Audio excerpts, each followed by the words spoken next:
Hello, everyone, and welcome to Fable Table, an actual play live stream focused on critical world building, collaborative storytelling, and finding the fun in games, especially one-shots that last too long. Joining me today is the cast of the Grim Streets of Alderstone. How are y'all doing today? Fine. Doing well. Good. Good. Hello. Do this. Thank you. Millman, you got your mask ready? I do. I haven't used it in a while, so I had to reset it up. Nice. Wop, I believe we now have a grim face emote in the chat. Grim in the chat. Yeah, both in Discord and on Twitch. So Nice. subscribe, and you can bring this horrifying mask with you to any other Twitch channel. And also, you I support was trying the to use it in mine. What did I just do there? It's still not showing up on other streams. Weird. Maybe I'm not sure. Maybe I'm not popular enough for my emotes to be allowed elsewhere. They go elsewhere. It may just take What's a while that? to populate, right? Like if it was just recently approved, sometimes it takes a I while. don't know. Hold up. I uploaded What? it like weeks ago after the last Okay, well episode. then, yeah, What tier did you put it on? Is it a subscription or a I free one? think it's all on free. I'll That's check. why. I found out because my re-emote Oh, is a free one and it can't be used anywhere else. Let's see. good to know. Milma plus 50. Oh, you've got new emotes now. I do. Oh, these are cool. Yeah, I made don't- my face on a $50 yeah, I like Australian this. bill. Millman, what the fuck? That's awesome. Okay, so my first question, and I'm gonna preface this question with the obvious fact. If anyone's ever watched any of these of my shows, I am the worst at taking notes of important details, like what time of the year is it now? Do we remember? I believe Month it passed, was. I thought we started in the spring. I know we started in spring, and Yeah. let's see if we just think about how many missions there were, and like, well, we definitely know 6 like Millman was in missions. jail for what, like a month or two? 2 months. 2 Okay. months. Okay, I soaked that bitch. It was great. okay. So I'm going to just say that an amount of time passes. That's probably a significant amount of time, anywhere between weeks and a month or so, and that puts us like in, we'll just say like June-ish, or you know, like relatively into summer, but not quite halfway there. That's winter. You For got it upside you, down. okay, we are a decent way into summer, Millman, whatever that means to you. Thank you. That would be December. Yeah. We don't have a white Christmas. We have a fucking hot Christmas, okay? I was in People sit Australia around for and- Chris in Australia. Does it yeah. snow in Australia? No, depending on where you are. You can go down south and get Altitude. snow. Okay. Yeah. Yeah. Fair enough. All right. So a significant amount of time has passed. And last time you all made efforts to infiltrate one of the coal plants in Alderstone. Since all of the coal plants, which have provided the primary source of energy, a lot of labor, they're all being converted over to like basically this arcane utility. Basically the artificers of the city, whose faction name I am just spacing on at the moment. The Alderficers Yes. have been going around, as you saw, and using stone singing magic. They have dwarven slaves or captives, or maybe they're employing them. You're not completely sure, but it definitely looked like it was not entirely voluntary. Are helping like lay down runes, basically as like power lines throughout the city, just like middle of the night, clearing the block, bringing out the dwarf, uplifting cobblestone, you know, our Alderficers going in and laying down the runes and then setting it all back. And over the next, you know, few weeks or month since our last mission, you'll continue to hear or even witness, you know, this activity going on throughout the city, as each of the coal plants around town begins to, you know, one at a time shut down. And at this point, all of the coal plants of Alderstone have been converted to Arcane Utility. Now, that's not to say that everyone in the city is enjoying, new magical power. There begins to develop an industry of arcane appliances and devices that can be charged. The lanterns in more like rich areas, more wealthy areas, are being converted over from like oils, demon blood, harvesting ghost souls to power light, and they're just turned into this arcane power. And you begin to hear about the lots of new gig economies of people doing what you all did last time, and that is kind of basically like shoveling magical material into these giant. You didn't see any of these, but basically into a device that cooks it all down and converts it into raw potential magic. The furnace, yeah. Yeah. Ingots of magic, who knows? Yeah. And you all probably would research into this, try and gather some information about it, connect with your contacts. And I think it is the crew's primary contact, Attican, who is a worshiper of Worm, who shares, yes, they're converting that into ether, which we know from having watched Song of the Ravenlands.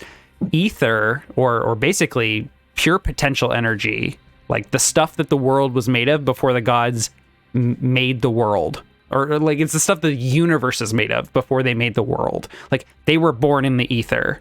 Worm, my master, and his siblings, the other gods, they were born in ether with power to control it, to shape it to their will, and it is the source of all magic. It is through their will, or through the will of the runes, that magicians and wizards and witches can learn to basically use the language of the universe through patterns to tell this ether what to do. There's little bits of it that linger in the air, in the soil, in everything really, and it's a matter of controlling it. The gods can do it at will, but men can learn to control it too. As some of you have. And he points at brands, he points at what else? What other magical artifacts do you all have that have runes on them? The power indicator that he has, and then we probably have a small pile of these mind melding tokens. Yeah, probably your spirit masks, or other item related to detecting spirits or demons, that kind of stuff. Exactly. So the arcane utility industry begins to boom over the course of the next month, among many other things happening in Alderstone. Let me look at my notes for what some of those things might be. The other thing is, this was like a 2-for-1 job, kind of, for Attican and for the head of the Hive. I have her name written down somewhere. Whoa. I do not. Good job, Eric. Good job, past me. Oh, I do. It's Jara Maha. Maha, that's right. Let me write that down. So we would also sync with her to be like, this is what we found. Yes. And she... So we were returning her favor. Yeah. She thanks you for the information, and throughout the next month, she is continuing to investigate the Rust Prince's interest in these, the conversion, and she can't really find much more information, specifically on what they're doing. It all looks kind of PC.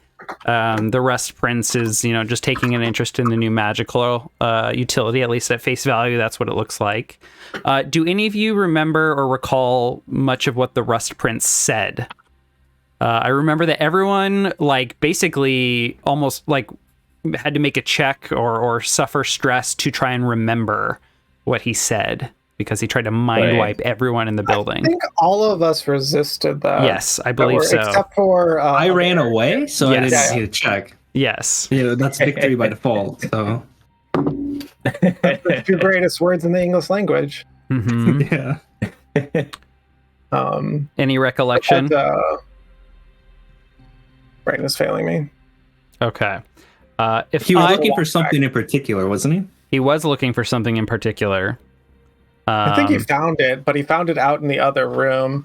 And he was also scanning us for if we had stolen any items, or at least one of us, the one that ran, got scanned Mhm. for any items as he was running away. Yes. He also mentioned a group called the Sisters of Heme.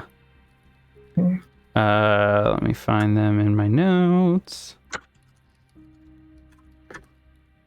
And also, he talked about the ghost collecting that was happening. Yes, right? I and think he- he had mentioned that. Yes, and it is the Sisters of Heme who he referred to as he spoke of that. Got it. He is aware of this particular group. Where? Okay, I'll just look at the faction list for info on them because I cannot seem to find them in my actual Google Doc. So, what you know about the Sisters of Heme? They are housebound recluses with an occult reputation related to the minor goddess Heme. Did we get a roll for hotness on him? Oh, please no. You can do that in the privacy of your own home there, Millman. A 10, I'll take it. Oh my god.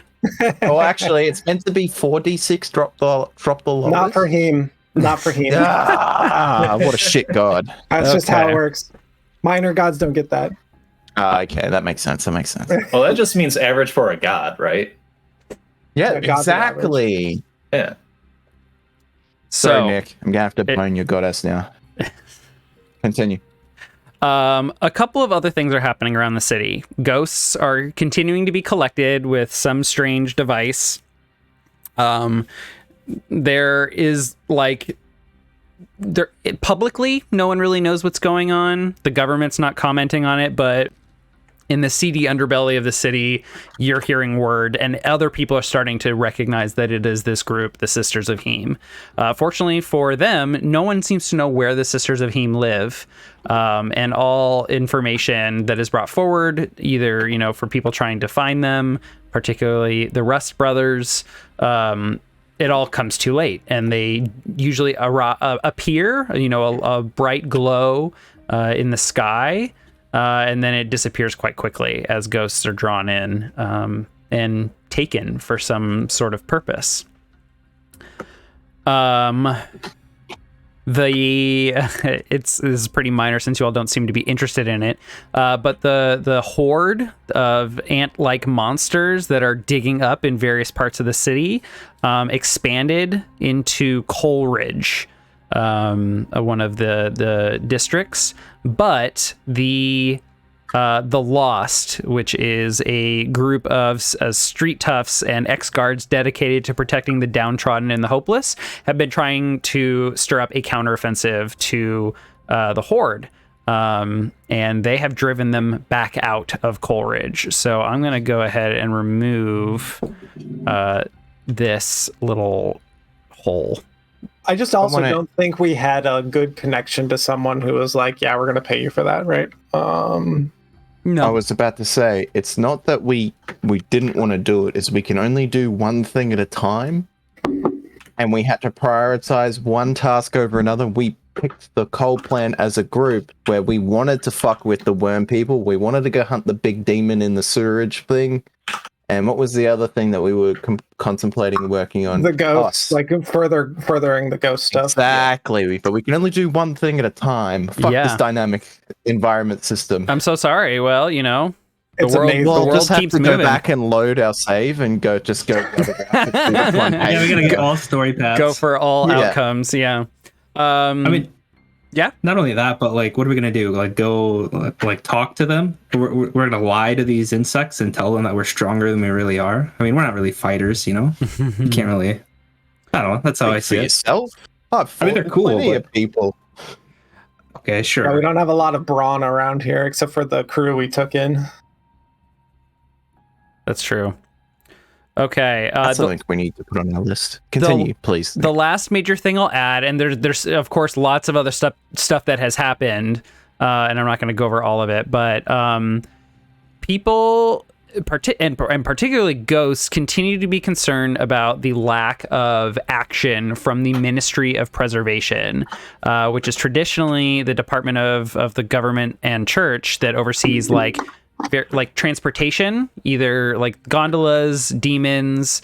They also oversee like food and resource disbursement, and the church, like the head of the church, and Russ Prince basically assigned them like, you all need to deal with like documenting ghosts and voting on how ghost registration should work. And they were supposed to vote on that like a month and a half ago, maybe 2 months ago. And there has been basically no word, no announcements, nothing from the Ministry of Preservation. And you hear that from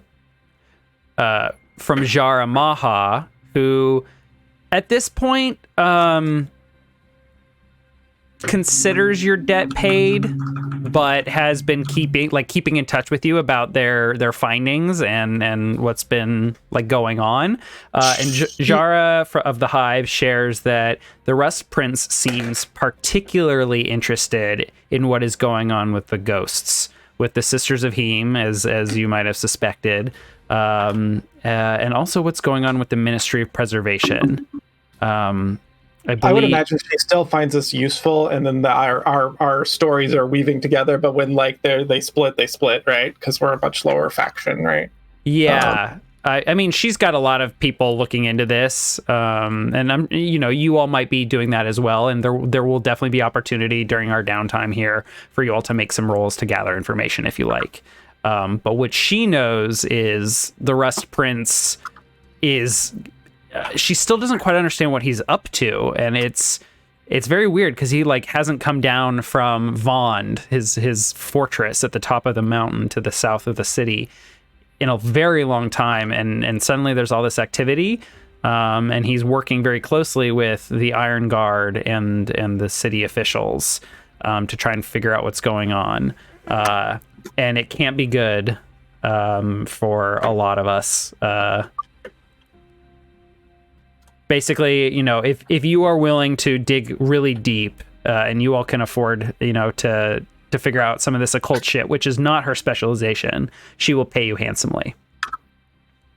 I would, in our conversation with her, argue that we usually look for some percentage of the payment up front when doing jobs. Is that an agreement to take the job? It is not, but it is. I will get back to you once I check in, because I don't know if it's just like me and her, or if it's like the whole crew is here. But I will get back to you upon figuring this out with my crew. Fair enough. Let me know, and then we can talk payment. Absolutely.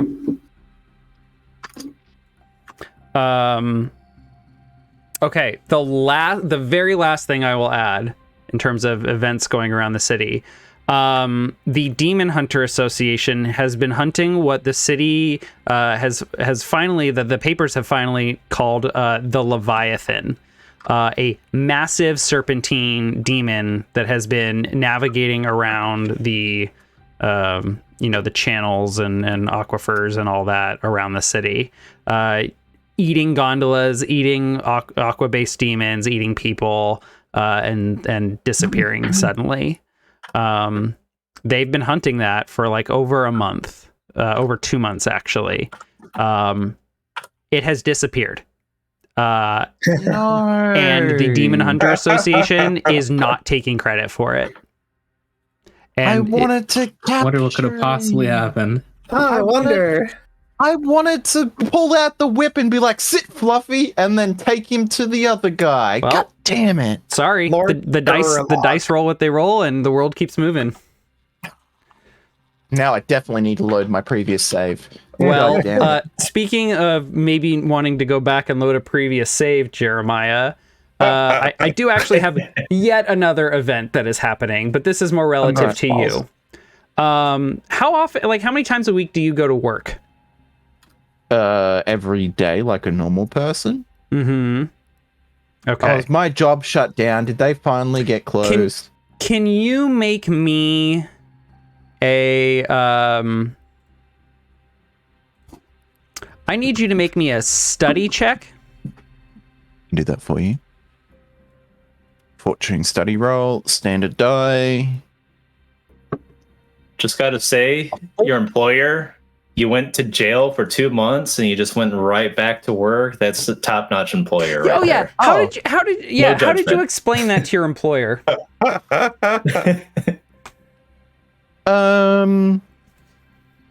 I probably told him a lie how I'm taking somebody else's blame, being a good friend.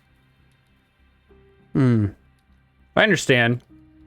You know, we and this is like a month ago, but he's like, I understand, and you know, like, can't pay you for the time you missed, but happy to have you back. Yeah. So how's that coin looking after you? How's your luck got better?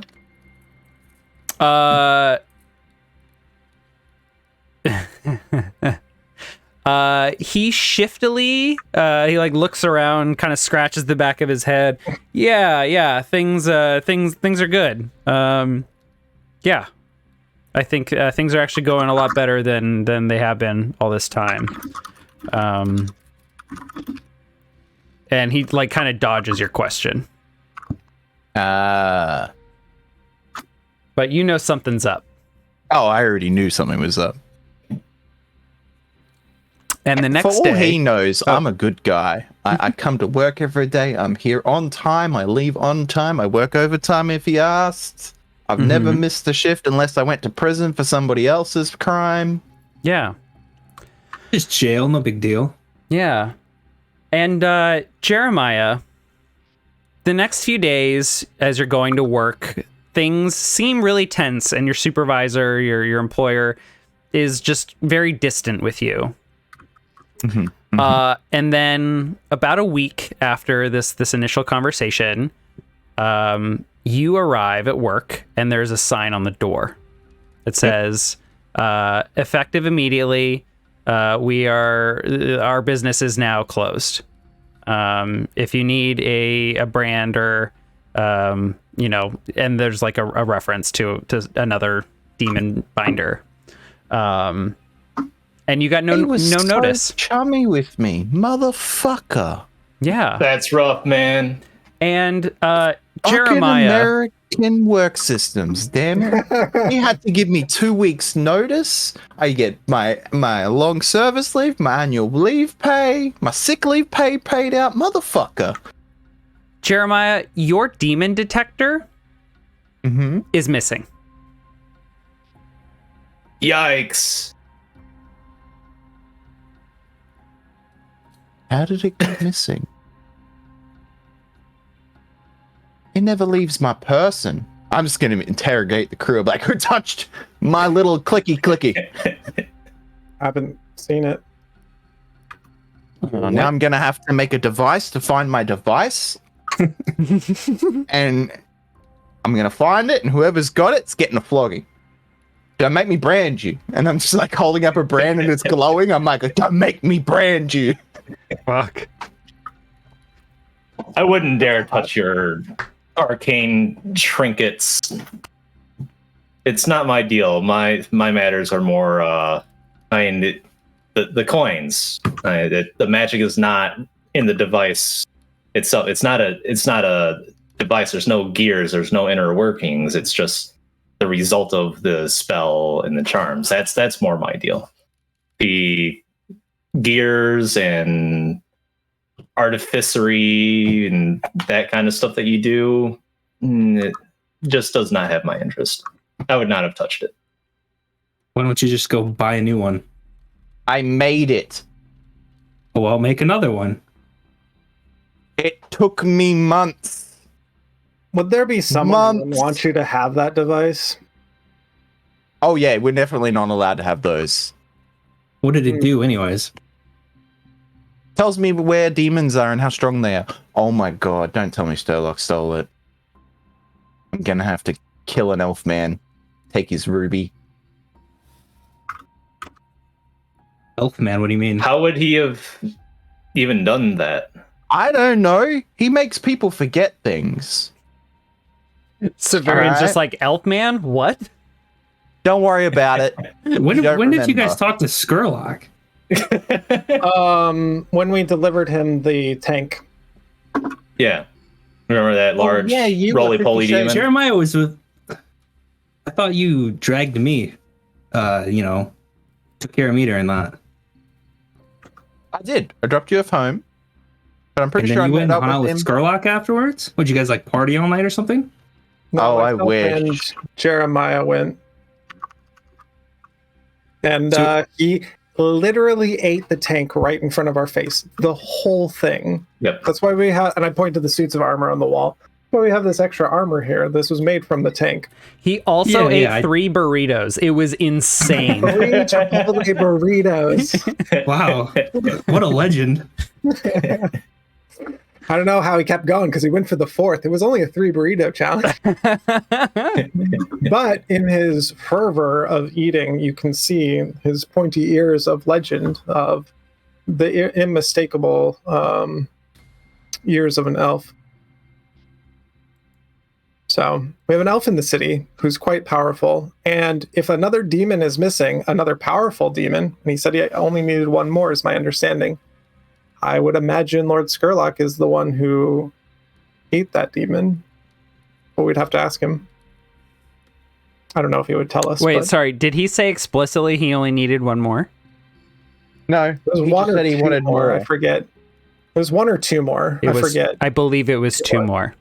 2 more. Okay. Okay.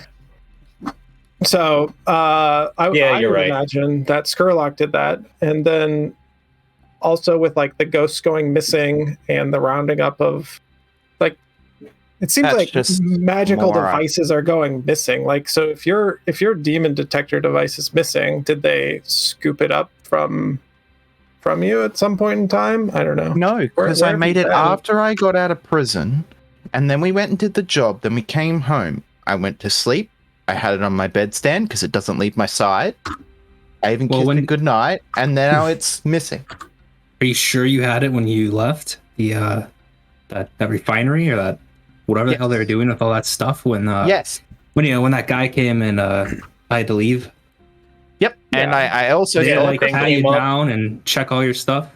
I don't take any notes because fuck notes. Did I end up giving the crystal to Worm? Or did I You did keep not. it? You still had the crystal, the ruby. I have a crystal. It is Hell an yeah, elven now do I- ruby. Do I want to make an automaton with an elven ruby, or do I want to grow my own elven waifu? Why not both? Oh, Made RPG. elves are like chia pets. You just Jesus plant them in Christ. Water. Well, Yeah, we need some Nick was- Jesus up in here. Nick was with the law thing. He said that they apparently can grow back from the crystal. So now I had myself a waifu crystal. Now I need to figure out how they grow. You know, they okay. So if I know anything, so humans take like 9 months to become a human, right? And That involves a lot of other Arguably. right, organic so 1 year. chemistry Let's say involved. that. But yeah, Let's say that 1 year. So and humans live what? 100 years maybe at the most. So 1% Yeah. of their lifespan. you're lucky to make How it many past years? 45. Yeah, how many years do elves live? And then 1% of that time. So it's going to take you 10 years to grow a ruby, like if it's of a similar scale. Someone's phone is going off. That's me. I apologize. It's all good. He's like, I ain't answering. I'm My off contractor's hours. calling. My contractor's actually calling me. I need to talk to him. Okay, I'll be back. Garros is like, you just want to make a fucking waifu? Whatever, fuck off. Yep, laters. I can't deal with this right now. Um, I gotta go shopping. Okay. Do we want to continue to have this conversation, or should we jump into downtime?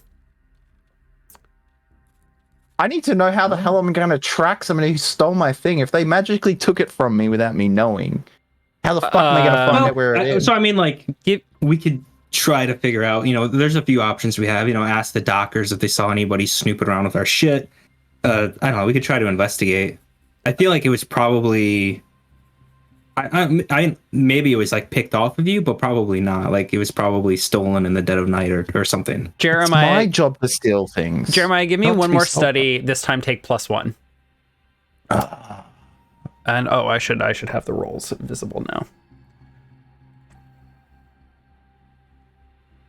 This is the previous. I got worse a roll. That's a 3. Yeah, you do not recall. Like you rack your brain. Yeah, over I'm the- doing it over now. the- I'm like, how? You're like, okay, a did few they- days ago, I know I had it, and I was doing some fine tuning. I was going around the city testing it out. I brought it to work to borrow a tool from work, and I think I had it then afterwards, and then you you don't take notes. You don't keep a diary. You don't keep an appointment book. You don't keep track of your time, and you do a lot of drugs. So it's hard to say. The thing is, I only do Maybe uppers. it's just under the pile of cocaine that you have on your nightstand. No. Have you looked really hard? I looked really hard. I even did all of the coke trying to stimulate the brain to get that like out of body thought process, Alright. and I still can't find it. Well, listen. When you go to work, do you have like a locker? Do you put like your coveralls on and you don't leave I it in keep there? Or anything? everything on me. I'm a smart boy. Never put anything down because then you lose it. Has anyone else at your job been in jail recently? Maybe you've got like a pickpocket or one of those undesirables hanging out there that could have lifted it from you. No, it's just me and the boss. I'm gonna have to go see the boss. If I have to brand him, I will.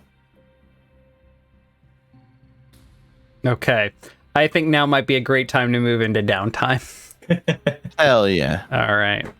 So, let's go ahead and move into that. So first, payoff. This was, you all did a favor, but I think there comes with it some monetary reward. Did I pay you all last time? There's no payout last time, just XP. Okay, I think I Correct. want to hand you all some money anyway. Oops, I just closed the wrong thing. So generous. You can be from the 300. I am a generous god. Yes, And I exactly. won't say that we're gonna fight in the shade. Okay, I say. Do you thank have like very a much. super bass boosting filter or something for your mic? I only have Deep this in the one, voice. Yeah. and I echo unlimited power. Oh, we're gonna have to talk about how you do Nice. that because I want to do A that. little bit of reverb. I have a button. I have a button on my soundboard. Okay, everyone take 1 coin. Woot woot. I'm gonna need that for cocaine and hookers. I think I'm also gonna just give the crew a coin just because. Crew coin. Yeah. I'm jumping Stash ahead a lot coin. of time. So this coin is not only represents like a small amount that she gave you, but also like some increased funds earned over the next month. I've had a lot of Crew- downtime. the rest of our cohort is working on things Yeah. as well. Yeah, yes, Now that they're I'm- also doing jobs and stuff. So in fact, I'm Now going to that give the crew another coin. Yeah, I was gonna say, now that I'm unemployed, I've probably been just doing illegal making of brands and shit. Yeah. Yeah.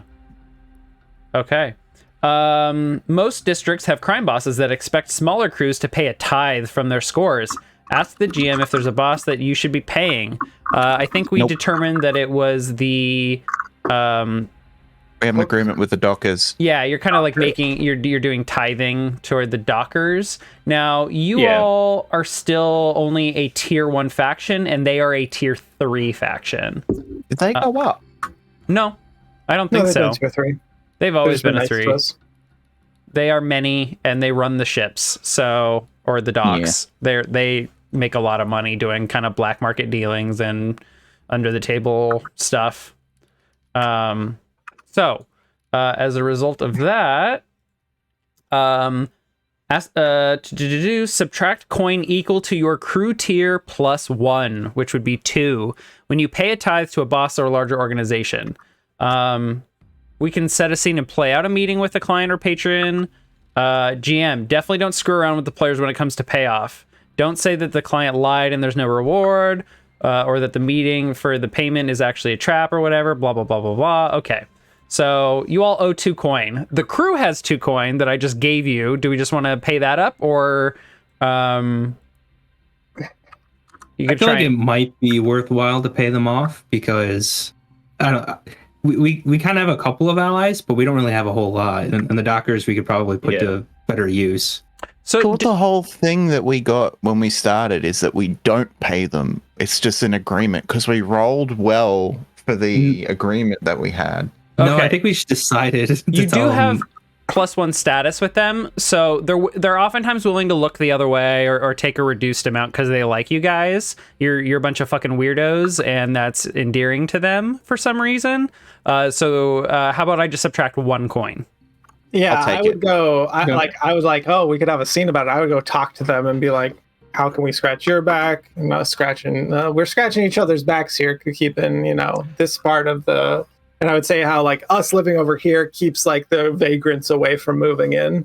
Yeah. Would be the pitch. Would be my Okay. elevator pitch. Yeah. I want to put this forward to the group. Do we want to just invade another district and just start taking over another faction's turf, and then we just move into that faction, and then we pay no one? Because you have to protect your turf then. That's fine. That's why we get the Talon to start doing Talon things, and then they can hire more people, and then we just expand. We got to think big, long term. We need to take the whole city and buddies. I think maybe once we get a little bit bigger, but like right now the Talon is just 2 people, right? It's like Yeah. 3 or 4. The Talon work like the Talon are now you. The Talon have converted to the communion of all seeing eye. They work for you. There is no Talon anymore. I will say, if you look at Griffin's Burrow, where they used to have their hideout, where that blue dot is, the Black Hands who were fighting the Talon, they immediately went to war with the Red Sashes because the Red Sashes were just waiting for that war to end to jump in and fight whoever survived. Unfortunately, the Hive kind of came in and cleaned up. So the Black Hands didn't have to lose a lot of material like resources or people to win that. So that fight has been going on for a while. And it's just a lot of like, Montagues and Capulets, just like showdowns on the street between a couple people walking away like bloodied and bruised, not a lot of death, and people like just resting and then coming back out like a couple weeks later.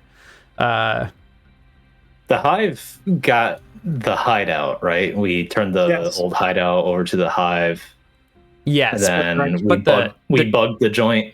Yeah, but the turf is still under dispute. The Hive don't particularly like they're not they are operating there for something completely different. They're not really a gang. Right. They are an organization. They're very big. Yeah. They're tier 4. Yeah, exactly. So who owns Barrowcliff? Barrowcleft? Let me look. And I'll close this so the viewers can see our map and what we're referring to. You need to have like, do you ever remember GTA San Andreas? Yes. Where they have like the big cloud of color for each section? We need to get like an overlay for it so you can see the different turfs. And then you can move it when they start expanding on each other and shit. It's a lot of work. Sounds like a lot just of work. colored bubbles. So here, I'll just put some tokens down. Yeah, that'll help. So the Black Hands run. We don't like those guys, no, right? They you don't like them at all. All right, can we exterminate them, boys? Oh, why is this not working? I mean, eventually. Yeah. There's I'm happy happy things we want to do. I'm happy I to feel just like our kill that plate's a leader little and bit. sit on the chair. Like, I'm happy to just forcibly take over. Well, I've got plot armor, so I'm happy to just. well, okay. Okay, so they're tier 2, so they're pretty low. I mean, we're tier 1 right now, right? Yes. How do you know that Jeremiah in the Song of the Ravenlands was not just someone else wearing Jeremiah's face? It's true. I was going to do that and be like, we are all Jeremiah. We are all Jeremiah. Yeah, I was gonna do the whole.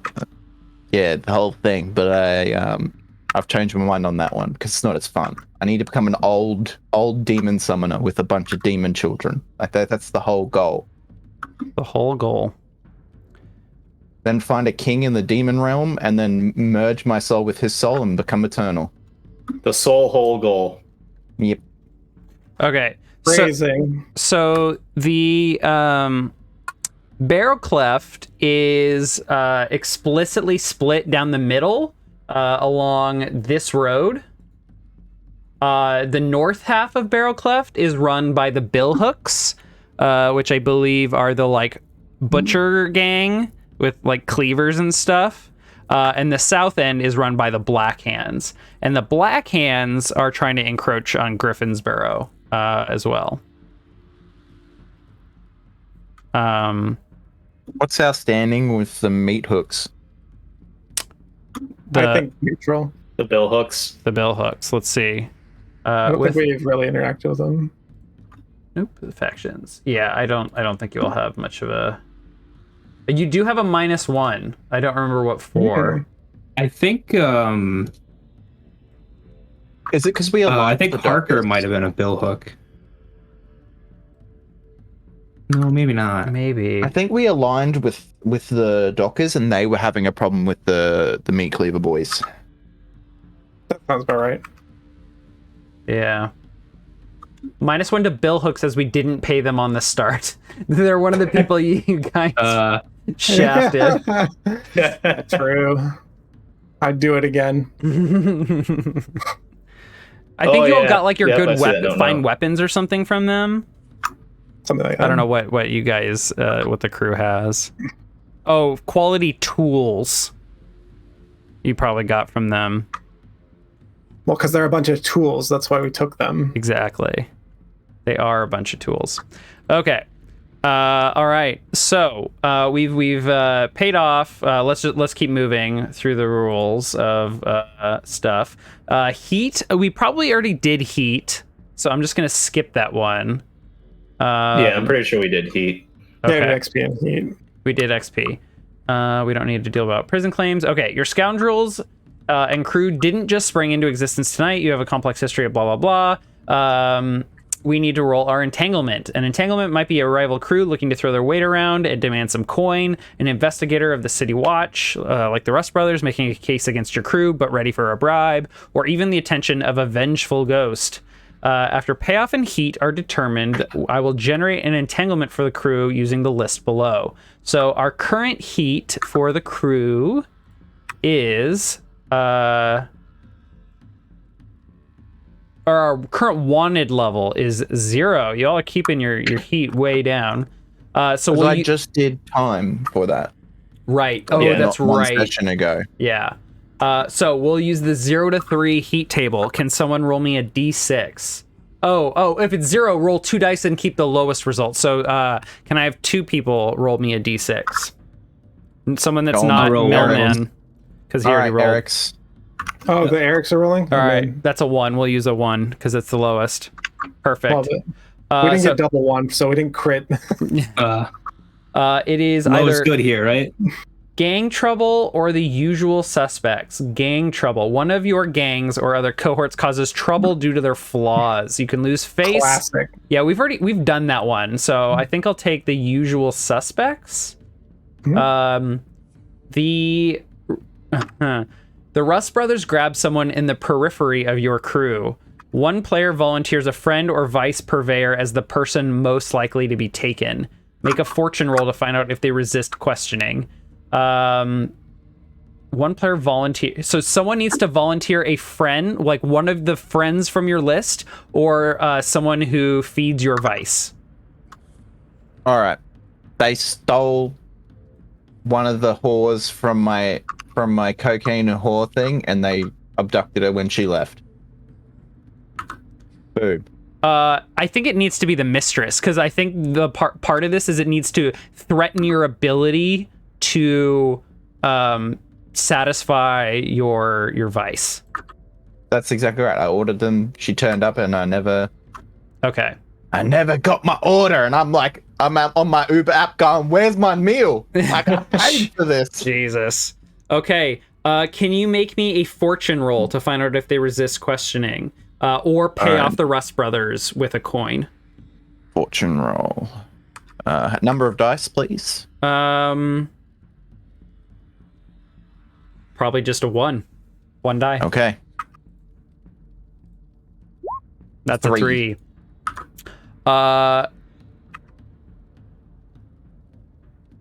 Straight down the middle. Resist questioning plus 2 heat. We're just purging all the low rolls out of the seed. Yeah. Yeah, there you go. I think you'll just take plus 2 heat is the result. We'll take it. You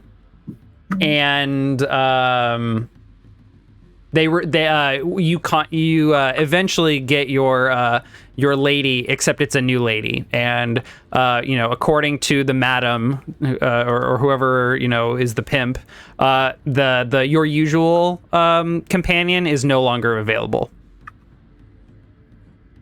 I will need to inquire about this because there's a reason why she's my regular one, because she's a nurse and a Kokor, okay? I'm sorry, but she won't be able to satisfy your needs moving forward in the future. I'm gonna have to go find out who took her. It's not like that. Listen, Jeremiah, she requested that she no longer provide you our service. God damn it. You just need to deal with it, okay? We have a fine selection of companions that you can choose from. If you've got a problem with it, of particular taste, okay? Yes. It's fine. I understand. If you've got a problem with it, we'll talk. Oh, I gotta come up with a new cocaine name. Hold up. All right. Please continue while I come up with a cocaine name. Okay. All right. We'll move into downtime activities. They are acquire assets, long-term project, recover if you have harm, reduce heat, train, or indulge vice. As a reminder, you all can acquire temporary uses of assets such as special items. You can recruit other cohorts. You can get vehicles, i.e. demons, or access to like a gondola or something. Or you can hire a service like a smuggler, a driver. You use a warehouse for storage. You can get like a alderman, for some legal representation, etc. So, who would like to go first? We all have traumas now, so we have to indulge vice, or we take more stress. Or you correct? take a number of stress equal to how many traumas you have. I can't take another trauma. I must indulge in my vice. Oh my god, really? Yeah. Got beat up in prison. How much trauma? No, you only I'm have 2 one off. trauma. No. Yeah, but if I because I've set the thing, since I'm Okay. in the future game, I can't max out on trauma and retire.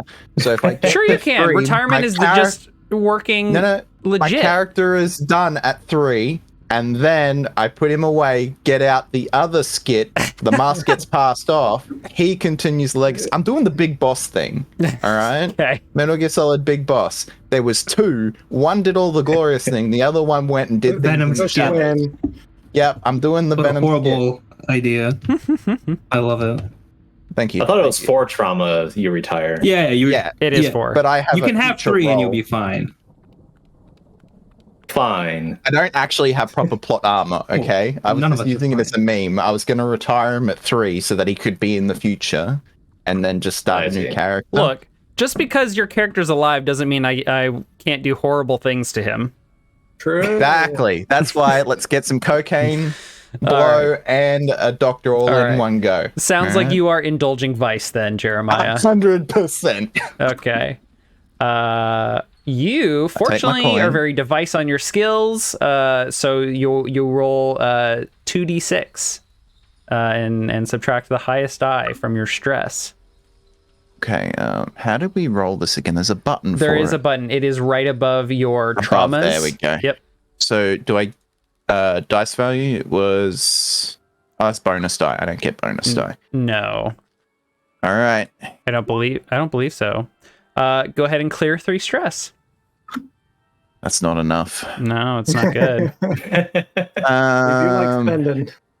I got two downtime actions. Or You is get it 2 three? downtime actions, or you can spend a coin to get another action or increase the die result of a downtime action. Okay. Hi, Greg. Hey, Greg. First I'm time he's going watched this show in a while, and I think it's a horror from my cocaine whore thing. Yeah. Classic. All right. Well, since we're already in downtime, I'll just bang mine out real quick, Okay. just so that everybody gets to have their fun, and I can sit here quietly Please and enjoy it. Please roll a 6. All right. I'm gonna do my second one. Come on, 6. Yes. Okay. So you have 5 stress, but you rolled 6, which means you clear 6 stress out of 5. Let's talk about what happens. True. He just goes to -1, right? Overindulgence. If your vice roll clears more stress levels than you had marked, you overindulge. A vice is not a reliable, controllable habit. It's a risk, and one that can drive your character to act against their own best interests. When you overindulge, you make a bad call because of your vice in acquiring it or while under its influence. To bring the effect of this bad decision into the game, select an overindulgence from the list. Do you attract trouble, select or roll an additional entanglement? Do you brag about your exploits and take +2 heat? Are you lost? Your character vanishes for a few weeks. Play a different character until this one returns from their bender. When your character returns, they've also healed any harm they had. Or are you tapped? Your current purveyor cuts you off. Find a new source for your vice. I could use the removing my harm because it saves me 1 coin. Uh-huh. But I also want to use one more action for my downtime. I still get my last downtime? Yeah, you can still do the rest of this downtime, but if you choose to be lost. Yeah, I'm going to go with the loss and heal as well, because I've got my jaw that's wired, because obviously I had a broken jaw, and I'm also sore from being labored. Oh, From so working. you have 2 harms? Yeah, and I clear all my harms. You should have put that over here in the second slot. Oh, okay. Yeah, so, no worries. Okay. So oh, and I got a name for the cocaine that I used that just took me to the next level. yeah? What is it? It's called the Astral White Dragon. The Astral Amazing. White Dragon. I'm putting that next to your vice. What was the first one called? Do you remember? It was we've had it was something like one of the forests that you were telling about. It was like the West Forest powder or some shit like that. And then we had, I have to go back to the VODs. It's all good. It's all good. Don't worry about it. I was just curious. Oh no, I'm going to now. I need to make a list of all the different ones. Oh, we had the pearl dust. Yes, pearl dust. I remember that. The shore pearl. And I remember pearl specifically, and I've got another one ready for my next session. I've got to write these down in a Word document. If I ever get like in Nice. trouble and they search my computer, there's a list of different names for cocaine. That's Okay. the only notes you have for this campaign. So you get on this cocaine and you just like disappear, or like are you on an He's on actual a bender. bender, or do like you're on a bender for a little while and the rest of the time you're doing other shit? I think it's just I go missing. Like I'm just gone, and everyone's like, "What?" It's probably where I lost my fucking demon detector. Okay. So we need to figure out who you are playing as for this next mission. Well, wait! Don't I just go missing for a little bit and then come back fully healed? Play Yeah, you a gotta- different character from- until this one returns from their bender. Oh, Yeah. Can I Yeah, play it's the not just a ghost free lady? heal. You want to play a ghost? Can I play the ghost lady that we've Yeah, got? Like, absolutely. can Let me throw make you a her new character sheet and, sheet. yeah, I'll play our ghost lady. Yeah. I need a new character. This is shoot, what's her name? I can't remember that. Man, I don't write have it notes. here. There's I run my brain at like -50 Is- all the time. Oh wait, it's just on the crew sheet. Her name is Denna Fellwater. I'm playing Denna. I will add that to the character sheet. Bonk. Is there something for playing as ghosts in Blazing in the Dark? There is. I want to say there is. We'll go Yeah, over that in a there minute is. here. She is I'm just going to add this to the sheet. You all should be able to access it now. I'll just put this in the notes. She is loyal and tenacious, savage and principled. She fits right into my playstyle too. So I'm just going to mark vicious as a trauma for her. Mhm. And then she was an admin assistant at a coal plant for her husband. So I'll put background is trade, coal plant admin, and her heritage is like middle class family. So in terms of playbook, let's put ghost.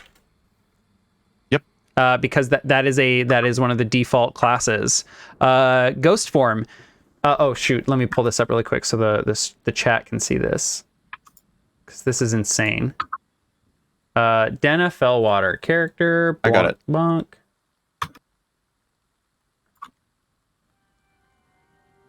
Oh my god! I hate the Roll20 windows. They just like never behave the way I want them to.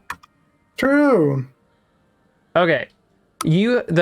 So you feel free to come up with a look for Denna, like to describe what she looks like. I know that like ghosts we determined like basically can only choose from looks that they appeared in, like outfits throughout their life that they can like think about very well. So ghost form, you are now a concentration of ectoplasmic vapor. This is all terminology from like the original Blades in the Dark, which resembles your living body and clothes. You may weakly interact with the physical world and vice versa. You're vulnerable to arcane powers and electroplasmic effects, so just magic. You move about by floating and may fly swiftly without tiring. You may slowly fall through small openings as vapor. You chill the area around you and are terrifying for the living to behold. You're affected by spirit bane charms, which is just spirit binding. So actually I'll change that to binding. Oh, I found a nice picture I'll use. Take 2 drain to overcome the repulsion. So you have drain instead of stress, and gloom instead of trauma. Whenever you would take stress, take drain instead. When you would take drama, take gloom instead. So Millman, you have a couple tasks and we'll come back to you. You need to assign yourself an additional ghost trait, and then you need to assign Denna 7 points between the 12 action ratings, and none of them can be higher than 2. I'm going to say that study and survey have to be 2 of them. Okay, definitely. All right, so say that again slowly for me. Okay. I was sending you a picture of Denna. Pick a ghost trait besides the starting one, and then assign 5 more points in actions. She's getting possess, and then 5 more points. Possess. Nice. You chose possess. You may attune to the ghost field in order to take control of a living body. When your control is challenged, you must reattune, risking ectoplasmic harm, or leave the body. Your control is challenged when you consume spirit energy from the host, when arcane powers act against you, when the host's will is driven to desperation. You may easily and indefinitely possess a whole or hollow, which have been ritually prepared for you. Change your playbook to whole or vampire, respectively. Good God. Wow. Oh my God, this is complicated. I didn't think we would ever have a ghost in this game. Attune. Right, so how many points did I get? 3? You get a total of 7. You have 3. Okay. So she's definitely going to have sway. Definitely needs 2 attune. So I get 1, 2, 3, 4, 5. I need 2 more. And I feel like she was really good at brawling. Did you say 5 or 7? 7 total. I assigned 2, and I told him 5 more. Okay, I see. Is it skirmish? Yeah, skirmish. All right, she's a skirmisher because that's what she was known for, fighting in the pit. Okay. And Yeah, she's makes possessed sense. me multiple times. I let her possess me multiple times. That's why I gave her Yeah. possess. All right, done. So oh, go ahead. My one thing is, do I still finish Jeremiah's Yes. downtime Yeah. while we're in the downtime thing? Because this- I wanna just quickly get that one out of the way, and then everybody can go, and I'll sit here nicely. Very nice. I wanted to train in my playbook, which will level me up, and I want to learn a ritual. I'll start working on learning a ritual, like taking ritual, Okay. so I can start making my own demons. Okay. Go ahead and clear your playbook XP then, and take ritual. Nice. You can study an occult ritual or create a new one to summon a supernatural effect or being. You know the arcane methods to perform ritual sorcery. You begin with one ritual already learned. Okay, so what are you? Which one are you learning? You're learning how to do what to demons? So do I already know how to do the demon ritual? Or did I just wing it last time? Which demon ritual? When I put a demon In in the a guy's prison. body. I think I just followed the recipe and didn't know what I was doing. So demons know how to possess people. Some demons know how to possess people. You compelled a demon to possess someone. Oh, okay. So, Oh, I understand. I'm going to leave it for now, and I want to go and talk to our contact and get a way to learn a ritual so I can get my own demons. There we go. You want to learn demonology? Yeah, that's why I took rituals. Shit. Okay. I'm gonna put demon summoning on here. Hell yeah. Okay. We will come back to that. The land of the waifus. She's coming. Okay. It's the chosen land. They could be ugly as shit. I have a fascination with demons. It's my obsession, which is one of my traumas. Yes. Okay. All right. So those are your downtime actions. Thank you very much, Lee. Before your character disappears high out of his fucking mind. Living high is not a crime. No. Okay. Who would like to go next? I can go.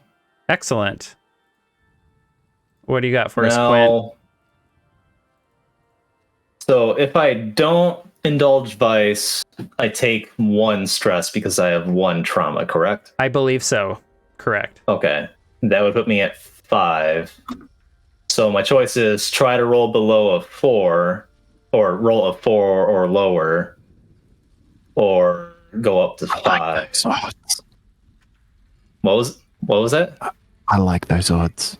Do it. Before I make that roll, I'm going to go ahead and try to finish up my citywide ritual constellation, which shit. only has 3 slices of pie left. Okay. Let's take a look. Citywide ritual constellation. So this is just setting up your coins around so you can just perform your ritual to read people's minds. The coins are like a convenient way to like bug individuals. The citywide constellation thing, I think he has to like kneel down and carve something in key locations, which Right. half of the clock was like finding those locations and planning them so he knows where to go. Yeah. What he's done so far is he's gotten most of these key points carved. He's just been having trouble with the last like couple of spots of getting time to get down and carve these runes without being like stopped or interfered with or whatever. Yeah. So Okay. he's going to try this again, and I think this is probably going to be.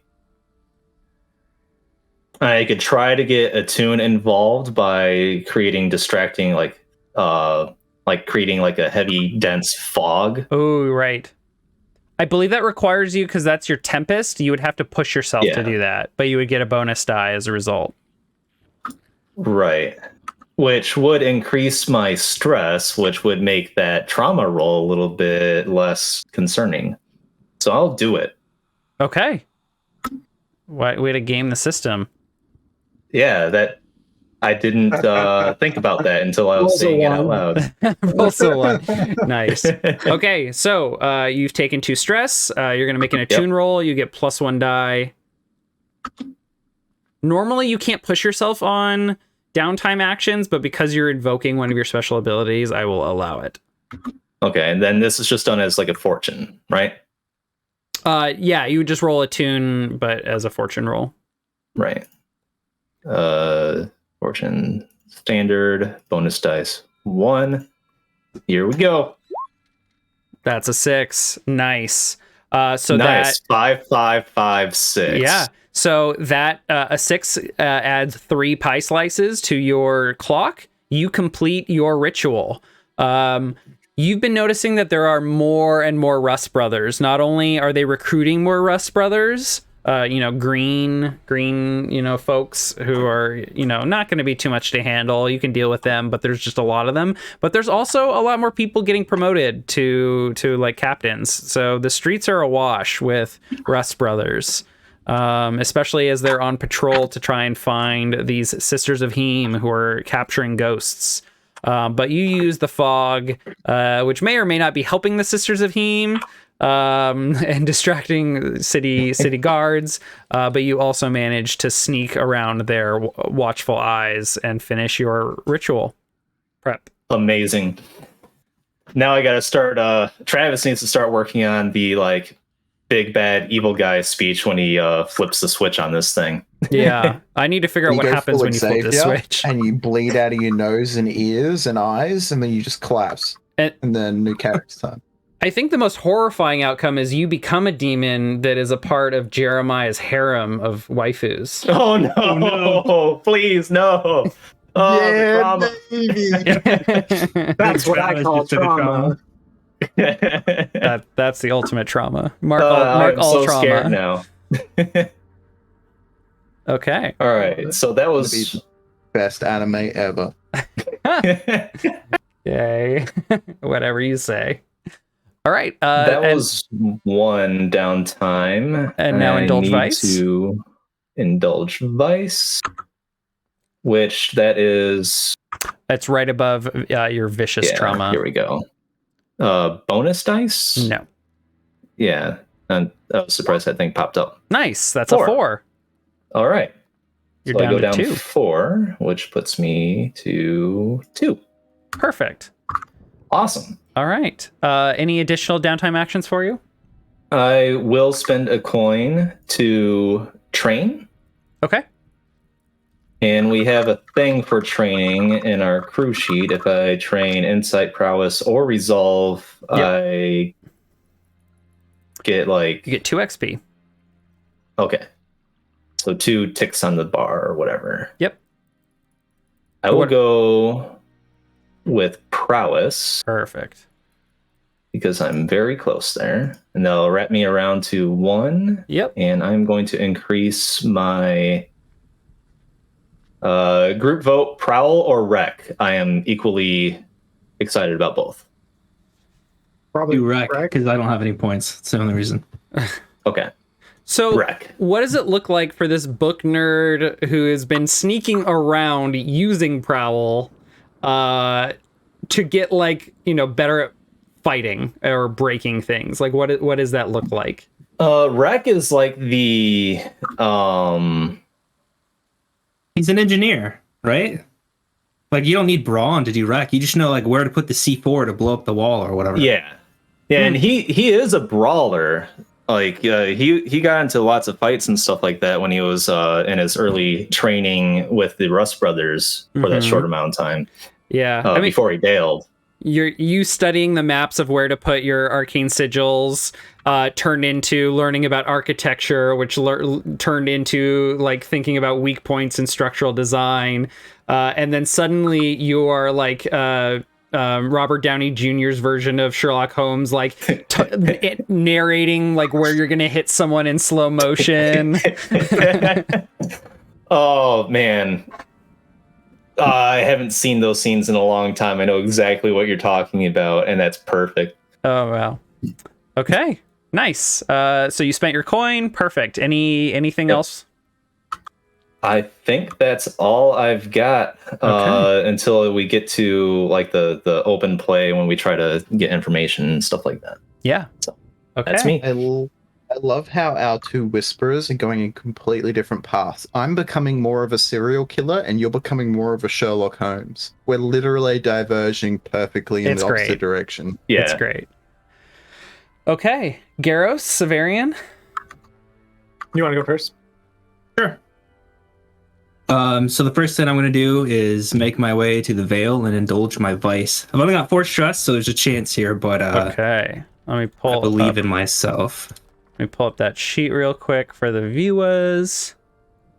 4 stress, so there is potential to overindulge here. But your insight only has 1 point, so you are only rolling 1d6. Yep. That's a 3. Nice. You're down to 1 Perfect. stress. Very good. All right. So the next thing I want to do, since I'm at the Vale, I take all my trance powder. I get a little bit fucked up, have an existential crisis, and then I remember that I'm in the den of the enemy. Like for some reason the Veilers have it out for me, and I was looking into that, but I haven't done it in a while. So I think I'm going to try to work on that clock to uncover the plot. Yes, uncover the Veiler plot. We have that. So what are you doing to try and uncover that?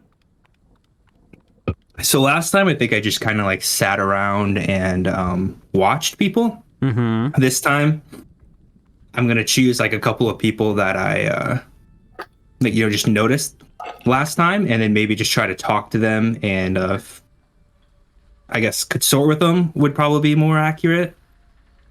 Or more likely than sway.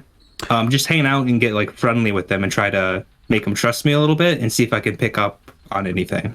Yeah. Like get to know them better, basically. Consort is typically used for talking to people you know. Consort with connections from your heritage, background, friends, or rivals. So, like, heritage, the dogs, background, you were an inspector. I don't think any of those fit. Yeah. You're not friends with any of them. Okay. Is like Brill a drug dealer? Is this your like the person at the Vale that you get your stuff from? I think I have Roland Valaris written down. Oh, you do? Yeah. So maybe it's with him. Maybe or is that the owner or is that my purveyor? Roland Valaris? Is that what I told you? Yeah, I don't know. Maybe that was from the book. Maybe it's something different. Let me look. The name does not sound familiar to me, but I write lots of stuff or tell you all lots of stuff and then forget to write it down. So That's all right. yeah, we can say here. I'll just update your friend Brill to Roland Valaris. It is now. Yeah. Okay. Yeah. If you want to consort, you can use that, or sway would also work too. Use it. I think sway is using charm, logic, deception, disguise, or bluff. So like lying about who you are or trying to like bluff your way into learning more. Yeah. Okay. Yeah. Maybe I'll use sway because I'm trying to these guys kind of know who I am. I'm sure they know I'm a former inspector.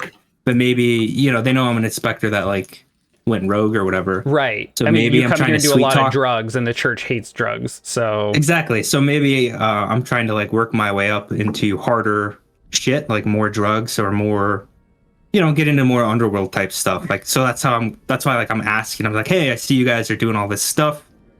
It looks pretty interesting. A guy of my skill could maybe help you out or give you advice or something. So I think I will use sway. okay. I'm basically trying to talk him into letting me in a little bit. Okay. And since you have a friend here, take +1. Cool. Controlled, or is it? This is just fortune? a fortune roll. There's no risk. Damn, buddy, 3. that's a lot. I had a lot of dice. Yeah. So Oh, well. you make 1 tick forward, which I have marked on your clock. Oh, you already did. I'm sorry. Yeah, that's all Okay. good.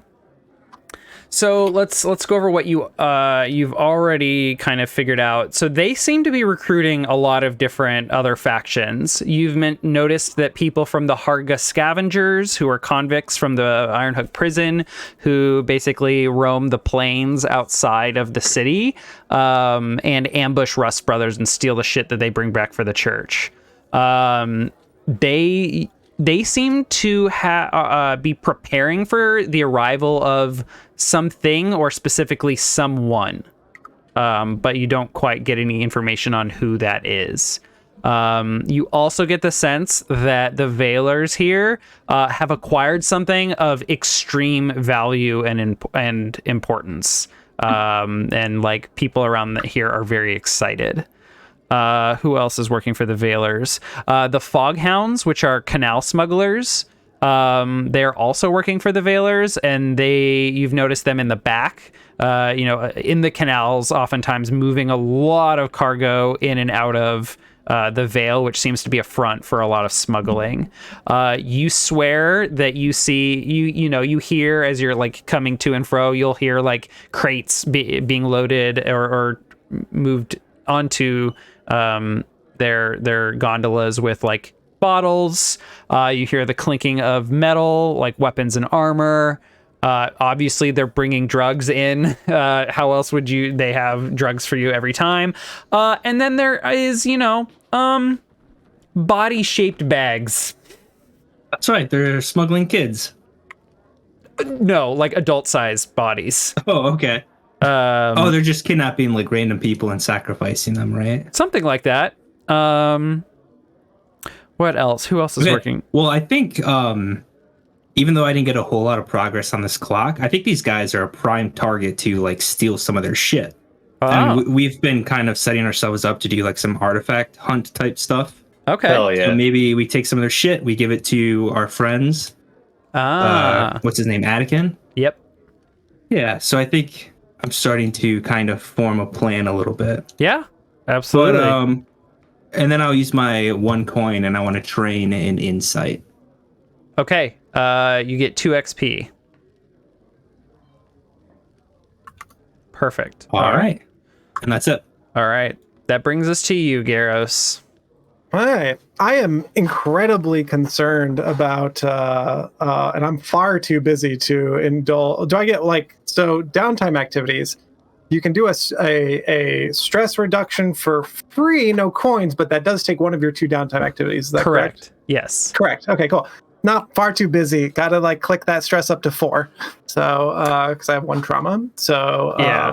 I do want to point out, wow, look at you. You actually have a stash. Yeah, because I have a little something on the side. That's true. It ticks up twice. Yeah. Every time we go Don't down, forget, y'all, when your character retires or is forced to retire, the outcome of that is based on how many tens of gold coin you have. You're almost there to 1, Garros. You won't just be out on the streets. I'd be well into 1 right now if like I didn't cash a bunch of it out. Yeah, I had to cash a lot of mine out because we're too. broke as fuck and we're just scraping by and we're speed racing to the top without like any thought or side things. One of the things I wanted to do, and I don't know if this is a downtime activity or not, I wanted to go back to the merchant who I threatened his family and his livelihood and everything else, and make sure he's keeping his mouth shut, not making our lives worse. Oh, I thought you were gonna apologize. Yeah, like maybe like a little scene on it or something, but I don't know if that's like a clock of some kind or what the outcome of this is, but I'd like to use one of my downtime activities to like go do that, because I think this would be fairly important so that we don't just like get turned in. Oh yeah, officer, I saw them come right up, blah, blah, blah, blah, blah. Yeah, so maybe because I also have the trauma of soft, I would go back and like, hey bud, things were said, things were done. This is for indulging your vice? No, this is downtime activity. This is free because this is not under the category of any of the actions unless that you have one in mind. Cool. No, I did not have one in mind. Yeah. That's great. What- So so- then, So go he's ahead. like, so what do you want? Yeah. I'll admit, some Rust brothers, a lot of the ones you beat the shit out of came by.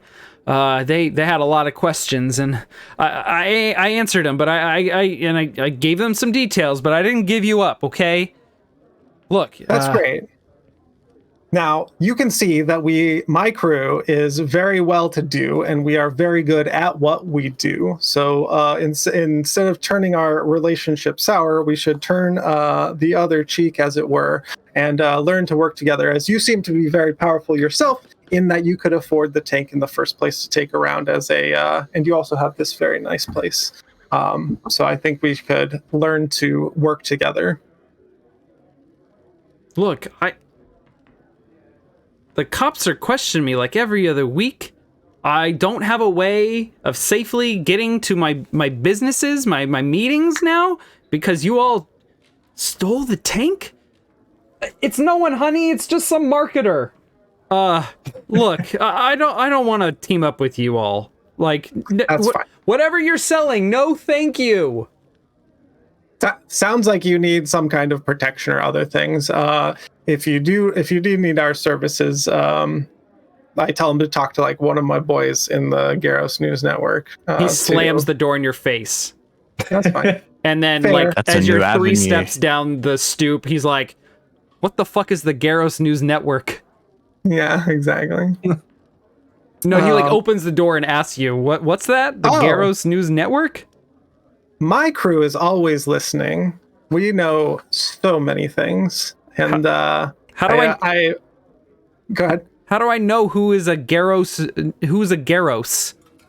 I am a Garros, and but I give him the name of one of my boys to talk to if he was looking for us, and that's how you will find us. You got to go talk to Chaz. Yes. He hangs out at the, the It's a fish and food flail. vendor down the end of the At the road fish there. and Take a flail ride. down over here. Okay, fine. I'll hit you up if I need anything. Yeah. I We all said have no, thank you. Slams the door again. Yeah, I'm picking up what he's putting down. And then I toddle off. So yeah, maybe that's smooth over, maybe that's not. We'll see how that goes. But I wanted to spend a little bit of time on that. And then I think we have like some heat, or also finding out what the fuck happened to my boy's new trinket, because that is pretty dangerous for me to be out and about if I just get pointed at and be like, hey, you're a demon, like, let's go, bud. Hey guys, look at that demon. That's that going to be a gather unregistered information, demon. which does not qualify as a downtime activity, Got so it. that can come later. Fantastic. Then I'm bad at identifying what long-term activities are. So I need to give you a list. I know, apparently. If you if you look at I thought this, these would be project clocks or other things to like go work on, but So, that's not the case. so long-term project. Like you thought some of those things were going to be long-term projects. Yeah, like I thought they No. were more longer-term projects, but these are just littler things. So in my mind, it's like these are bigger things. But I they could are see not. why finding Jeremiah's clicky would be like you'd think it, but I have a plan for that, so don't you worry. Don't worry about that. All right. Then so our heat is at a reasonable amount. Man, I guess I'm just I'm at 4 stress. I actually can't indulge vice. Then Sure you can. If you do Eh. not, you'll take a stress from your trauma. I did. I went from 3 to 4. Oh, you did. Okay. Okay. Yeah, because I thought I had 2 slam dunk things here. Yeah. But I guess You we could will be. you could Go ahead. train. You could acquire an asset, just like to have Yeah. it either for this mission or a future one. Oh, so like it's an open-ended Yeah. acquire an Yeah. asset. Okay. Yeah, sure. I don't know what that means or how I'd mark it on my sheet, but I go to because I would probably have to go to somebody I know to acquire said asset, right? Let's read that. Let's read about acquiring an asset. To acquire the asset, okay, hang on. Again, you can get a special item or set of common items for the gang for your crew. You can hire a cohort, either an expert or a gang member, or a gang. You can get a temporary use of a vehicle, like a gondola or a demon, or maybe even a ship. You could hire someone like a smuggler or a driver, or use a warehouse. You could get legal representation, basically, like just look at a faction or think of something that could be useful in a job. You might hire a gang to guard your lair, for example, and they'll stick around until the first serious battle, or until a week goes by and they lose interest. You can hire stuff to be standby. And to do this, do you have an idea? Yeah, this is like jogging the ideas here. So we have all of the people from the Talon that are hanging out, and some of them are fairly disgruntled. Is there maybe a long-term project or clock, and maybe it's like 4 or 6 or something, maybe it's not super big, but to integrate them more into our lifestyle and our way of doing things, because they seem pretty rough around the edges, right? And make sure they're on the up and up, so we stop having them, be a bunch of fuck ups. your cohorts, your gangs. Yeah. Okay. Let's see. Modifying a cohort. You can add an additional type to a gang by spending 2 crew upgrades. So not really. Not really. One of your cohort has a harm. Yeah. They one of them is just like really not into what it is y'all are doing, and they have kind of a morale problem. Yeah, that's what I was thinking, because like we were at odds because I made them go clean the place or whatever. I'm sorry, they heal during downtime. Sure. The thing I was thinking about though is that I had called a few of them out for not being nice to people and these other things. So I wanted to more integrate them into the place. I think that guy actually quit. Just he's out. Yeah, I think he just quit. Yeah. Sweet. I remember you saying that. All right. Since I can't figure out a downtime activity, because I don't know what downtime activities are anymore, because my brain's fried. Anyone want to suggest something? I'll phone a friend. All right. You could recover. Maybe. Yeah, that. If you've got wounds, start recovering. One bruised. Yeah. Another thing that you could do. Training. Yeah, training is one, or one of my ones that I was going to do, but obviously I don't have enough coin to do another turn. Also, I'm a cocaine addict. Was start a clock towards getting information on the next faction, so we can start sowing the seeds for invading them. Oh, if you want to help Severian figure out the Veiler stuff, you could work on that clock. Yeah. Maybe we could use the Garros News Network. But as far as what Millman was saying, somebody to potentially look into to fuck with, to go to war with, would be the what are they called? The Black Hands? No, the Foghounds, because they're working with the Veilers and they're smuggling stuff. I don't know what level faction they are, but if we rip them off and steal a bunch of their shit. Let's start with helping Severian do his business and make sure, because maybe we go there together and I'm watching him and studying what he's just schmoozing everybody. Oh, okay, I don't know what to do. I am the new guy. Hey, let's make friends. Get me in. I'm down on my luck, or however I sweet talk them to get me in on that. Okay. I think that's a sway again. Yeah, so and we're doing it together. Demons. Yeah, maybe rather than going back to the Veil and trying that again, maybe we are showing up around the canals. Yeah, and you're talking to people maybe who keep eyes on all of these other factions that are working for the Veilers. Yeah. Yeah. Okay. That sounds like a sway. And then you get +1 for the Garros News Network. Sweet. Click 1 bonus die, submit. Wow, 4. Better than me. Jeez, a 4. Okay. So that gives you Severian +2 ticks on your clock. Now we're more than halfway through. So you get standard information.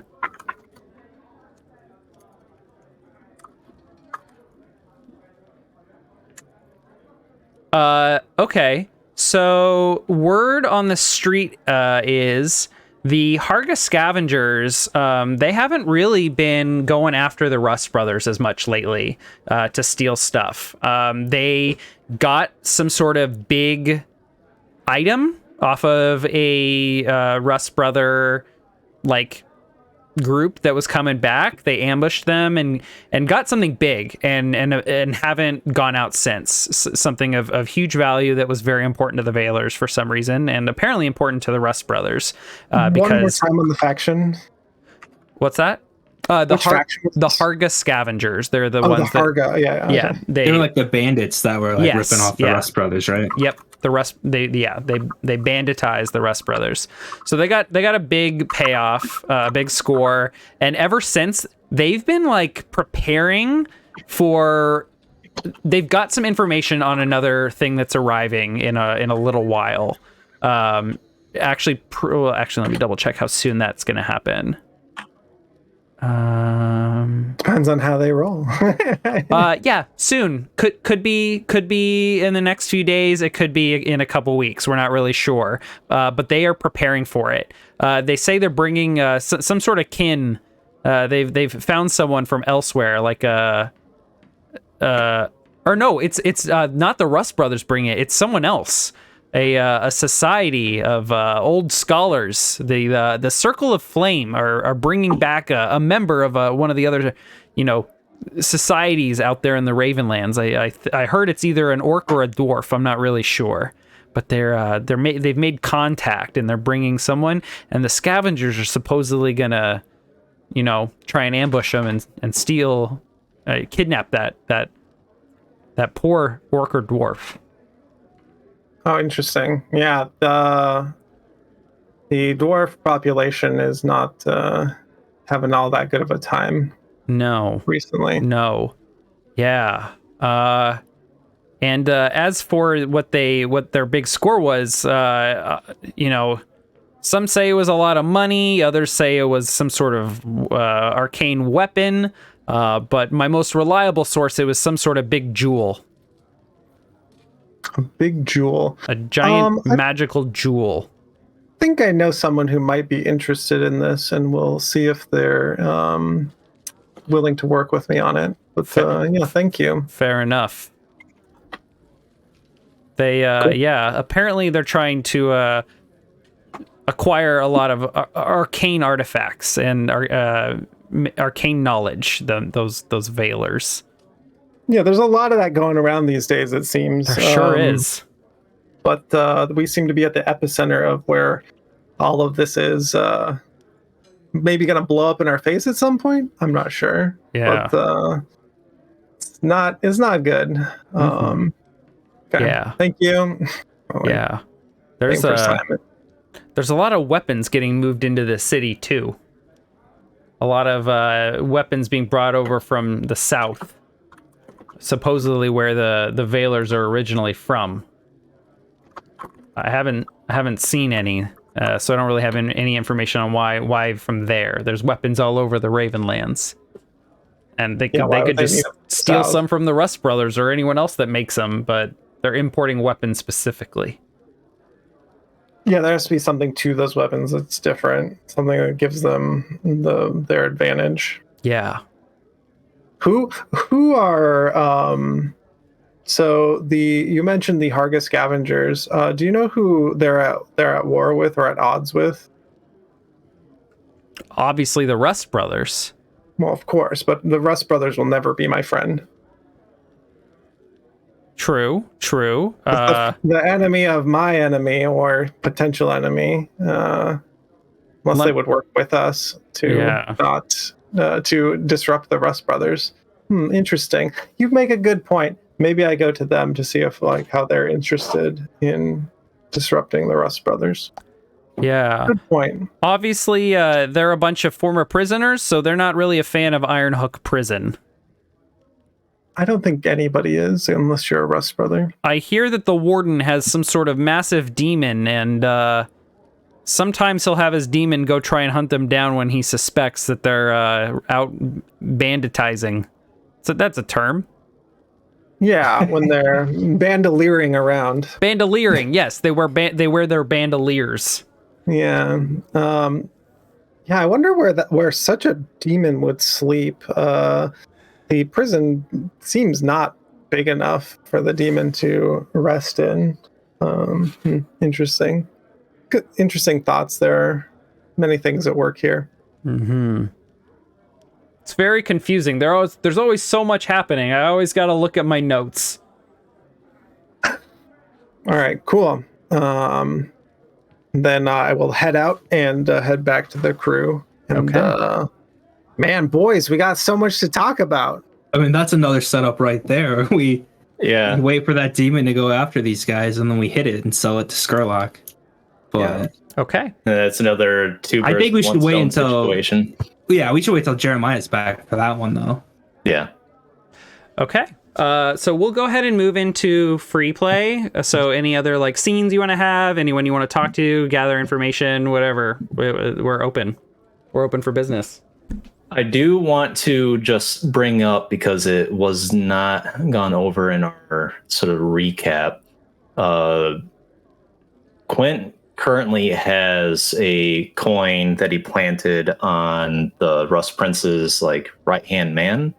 Yeah, that was Rust Captain Bengal, I believe. Bengal, that's right, because he was melded with the tiger demon or something. Yeah. And you know that Jeremiah fucking hates that guy, but Jeremiah is not here to talk to, unfortunately. Right. Okay. Has disappeared.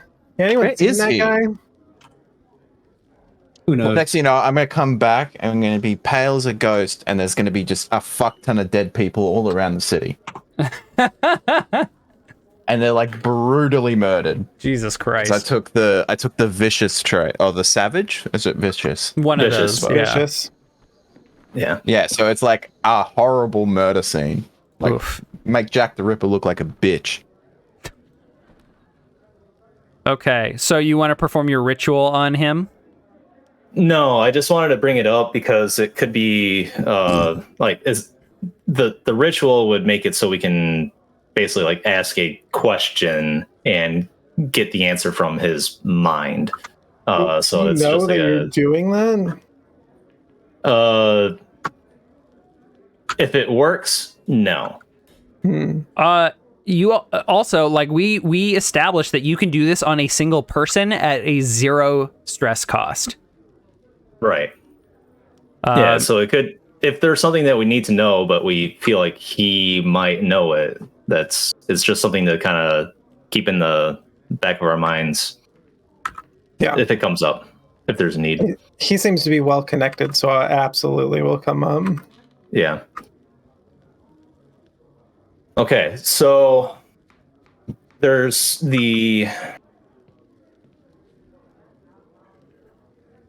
disappearances of the ghosts and that strange device that's being used. We have a confluence of events here, I think, where the Rust Prince and Jeremiah, and it may be able to help us with this, but the Rust Prince and whoever is collecting the ghosts are, coming to a head, it seems. The Rust Prince had mentioned that when we were at the coal plant, or converted coal plant, I'm not sure what to call it anymore. But he had mentioned that, so that's something we should keep in mind when we are figuring out what to do, is if we can leverage Jeremiah to come with us, contract us to do work, whatever it may be. And that's where I would start the conversation. Also, has anyone seen... It's not his room, is he? Anyone seen him? Jeremiah, anyone? Oh, yeah, Jeremiah. Well, he was talking about that fancy watch of his that he made or whatever. With the beeper on it. Yeah. He's probably just out trying to find where he dropped it, That's what they say on the first day. And on the second day, they're like, where is he? And on the third day, they're like, now we're concerned. And on the fourth day, the bodies show up. Well, the last thing I remember, he kept talking. I don't know if he was talking to me or at me or to himself, but he found some new some astral thing he kept going on and on about. I think he was using it while he was talking about it. It sounded like he got, he upgraded.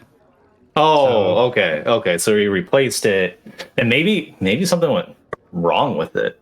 This new thing. I I mean, don't know. He's always rambling about something. So who even knows? Is it a drug that he's talking about? I think he's lost his fucking mind. That well, maybe he didn't have it in the first place, but Oh, that's a good point. By the way, I think this is an opportunity. Yeah. No, I don't think he's listening, but if he were, I don't mean any offense by this, but when he's around, things seem to get wild. So perhaps we can do something a little bit more low key than normal. yeah. Yes. Speaking of, so I typed out a list. If I missed any of like the opportunities or things you think are opportunities, please let me know. Oh, there was attack the Black Hands for turf. It didn't sound like y'all were interested in that specifically, but I'll just list it anyway. And then I should clarify that Ajara Maha comes back to y'all again and is like, the Rust Prince seems especially interested in the Ministry of Preservation right now, and specifically why they're dragging their heels on ghost rights for ghosts and ghost registration. I hear he's sending his right-hand man to investigate. Yeah, that has seemed to be awfully lax in the recent time, and it's unclear why that is. What the other thing that's happening is that the Rust Prince, I think, and she's here with us, like having this conversation. Yeah. I assume the Rust Prince seems to have found out who is stealing all the ghosts. I think that's what Eric remembers from the last session. Yes, but like you mentioned the Sisters of Heme. Yeah, the Sisters of Heme. So we could be a third party to their encounter when the Rust brothers go and confront them. If we were to figure out the right strategy and the right plan there. They always seem to be 2 steps ahead of the Rust brothers. I wouldn't expect them to get caught unless something changed. You certainly could try and contact the sisters yourself. Yeah, like an infiltration into their crew, and then but we have ulterior motives, our own motives. And I like raise my glass to her as we're having tea. No, she definitely brought mead. She brought mead. Well, I'm having tea.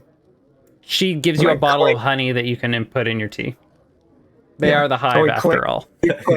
Yeah, it has the bee on the side of it. Yes. Yeah, that will, I think, will behoove both of us to further improve our standing and stakehold in the city. Well, whatever you manage to accomplish, I'm sure I can compensate you handsomely for it. Great. Happy to be a partner in figuring out what the fuck is going on in my city. Absolutely. The ghosts need to stop disappearing because who's to say what's next, right? I didn't say something when they came for the ghost. Oh, wait. Let's just not go down that track. She looks at you and narrows her eyes. So, is this something you want to officially hire us for, or is this something that I can bring to you later? Yes, I'd be happy to put you on retainer for a job. And Great. She like slowly reaches under and she reaches into her dress and she's wearing pants under there, and she out of her pocket brings a sack of coin and sets it on the table. Great.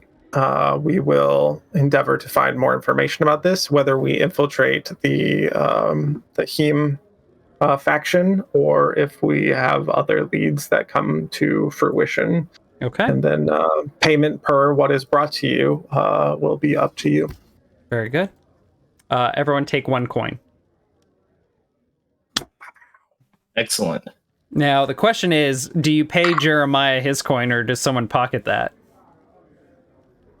One of us surely will hold on to it for him He's- until he comes back. He's gonna be broke when he comes back. He's really gonna need it, I think. Yeah. Yeah, Okay. we look out for each other around here a little bit. Okay, Or at least it's cool. me too. Quint, you spoke up first. Take +1 coin. Jeremiah, you All get right. nothing.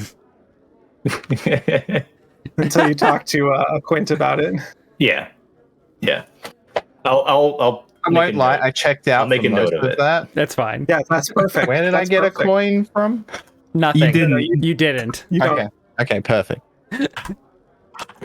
Okay. find out in game. Okay. Yeah. Anyone else want to have scenes with characters around the city or other things?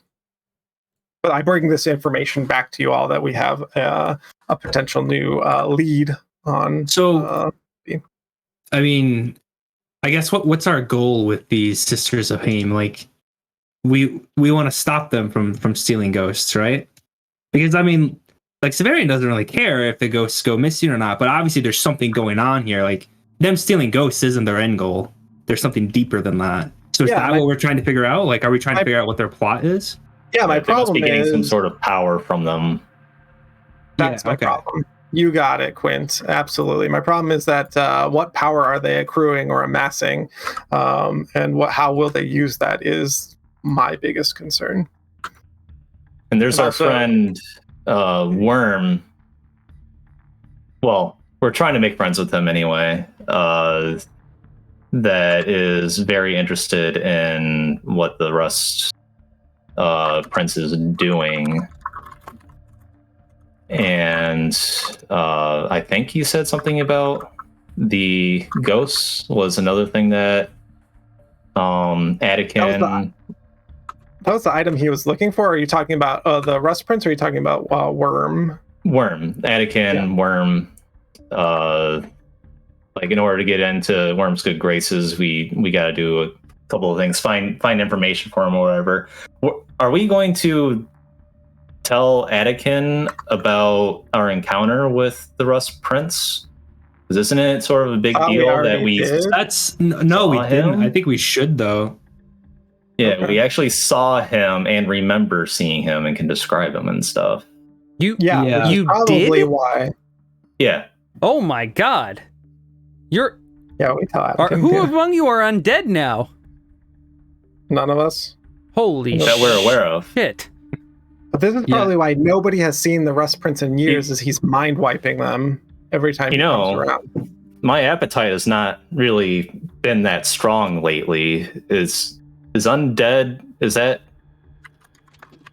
No, it's not a disease. It's a condition. You die and then magic reanimates you. Just on the inside. Ah, No. Just on the outside. Yeah, well, none of us are afflicted by that currently. Oh good. Oh good. Yeah, that but guy. no, he did. He certainly did try to wipe our minds, but I think a prevailing strength of the cult of the all-seeing eye is. You all are more badass than I thought. That sorcerer's like 300 years old or more. How did you... I don't know. He cast a spell on me and I resisted it, so he can't be that big of a deal, right? Yeah, he couldn't stop him. Maybe... Severian just That's walked right. right out of the place. Rust Prince, he lifted his staff and then he thought better of it. He's like, oh, I better not try that guy. Yeah, exactly. That's... And he like sits and ponders and he's just like thinking and he goes, Can you all hold on a minute? Okay. We're here. You guys. And he sits down, closes his eyes, places his hands in his lap, and he begins to sway back and forth in a slow, methodic way, almost like a snake charmer. And he begins to pray. And after a minute or two of this, the lights in the room begin to cast long, dark shadows. And he opens his eyes, and they look like that of a serpent. Worm. Pleasure Well, to meet you. My Of whom do we have the pleasure? Yeah. Worm, my master. Are you... These occultists before me seem to have an unnatural affinity for shrugging off magic. They say they ran into the Rust Prince. And you just hear a voice in the room with you, not through his mouth, not through Attikin's mouth, but just in your minds. Why, yes, Attikin. I am looking out for them. They have shown great potential over the last few months, and I think that we can recruit them to our cause. And there is a bit of a lisp, a serpentine lisp, Right. long S's to this voice. You should get that checked. And as you hear this voice speak, you get the impression that not only is this the voice of someone who is a confident, calculating, and intelligent person, they are so confident that they know that it's just by the voice. I don't know what it is, but you feel like you're in the presence of someone who is always the smartest person in the room. Well, we all know what that feels like. Yeah, exactly. Yeah, exactly. Oh, We wait. are all collectively the smartest at the same time. Quint, it might be particularly offsetting to you as someone who oftentimes feels like you are the smartest person in the room. Yeah. Oh, yeah, the player Eric, not my character. Yeah. I am glad you found my servant, and that he chose to call upon me. It is nice to meet you, Garros, Quint, Severian, and... Ah, yes. I see where Jeremiah is. We won't bother him at the moment. He's quite busy. He is alive. Oh, well, if you could call that living. He's fine. Don't you worry. He will return in time. My question to you, Worm, is you take people of all people and persons of all types? Those If we who were can... looking to recruit others. You know, I'm asking for a friend. Not for me, it's for a friend. Yeah, I mean, we do have a ghost that's been hanging out with us. You know, people like that. You're cool with it? Of course. It takes all types to gather knowledge and information. And knowledge is power, after all. Now, Attikin, we should become very good friends with these people and recruit them to our cause. I'd like you to not hold back in sharing with them what is going on. And we can certainly help them out. Why don't we? Yeah, of course. Yeah, y'all are welcome here anytime. And in fact, if you need to set up shop here as like a safe house or anything, I'll take care of it. So you all now have... I'm going to give you all turf. I'm going to give you all a sanctuary and a offertory. So you now have +1 die on command and sway rolls while in any of your bases, including Attikin's lair and your place at the docks. And you also now gain +2 coin for any occultish operations. All right, so we got the offertory and the sanctuary. Yes. Someone adding this to the crew sheet. I've been steadily recruiting people to the cause, people with deep pockets, and I can toss some coin your way. Don't you worry about it. We'll make sure that you all are living it up in no time. I love the mafia boss music that's playing right now. It's beautiful. Greg is quite familiar with this music. Yeah. One of the classics. Mm-hmm. May I ask? Yes. The Rust Prince. What is that? What is he? Or It's they? What are they? Yes. He is from a land to the south, beyond the mountains, beyond the Ravenlands. the humans, the Alderlanders, when the humans arrived in the Ravenlands, when Raven, myself, Rust, and our siblings brought humans from their homeland to this place after it was lost. We landed on the shores of the Ravenlands, and the kin of the Ravenlands did not get along with the humans quite well. And so we divided the land and set up a great mountain range in the middle of it.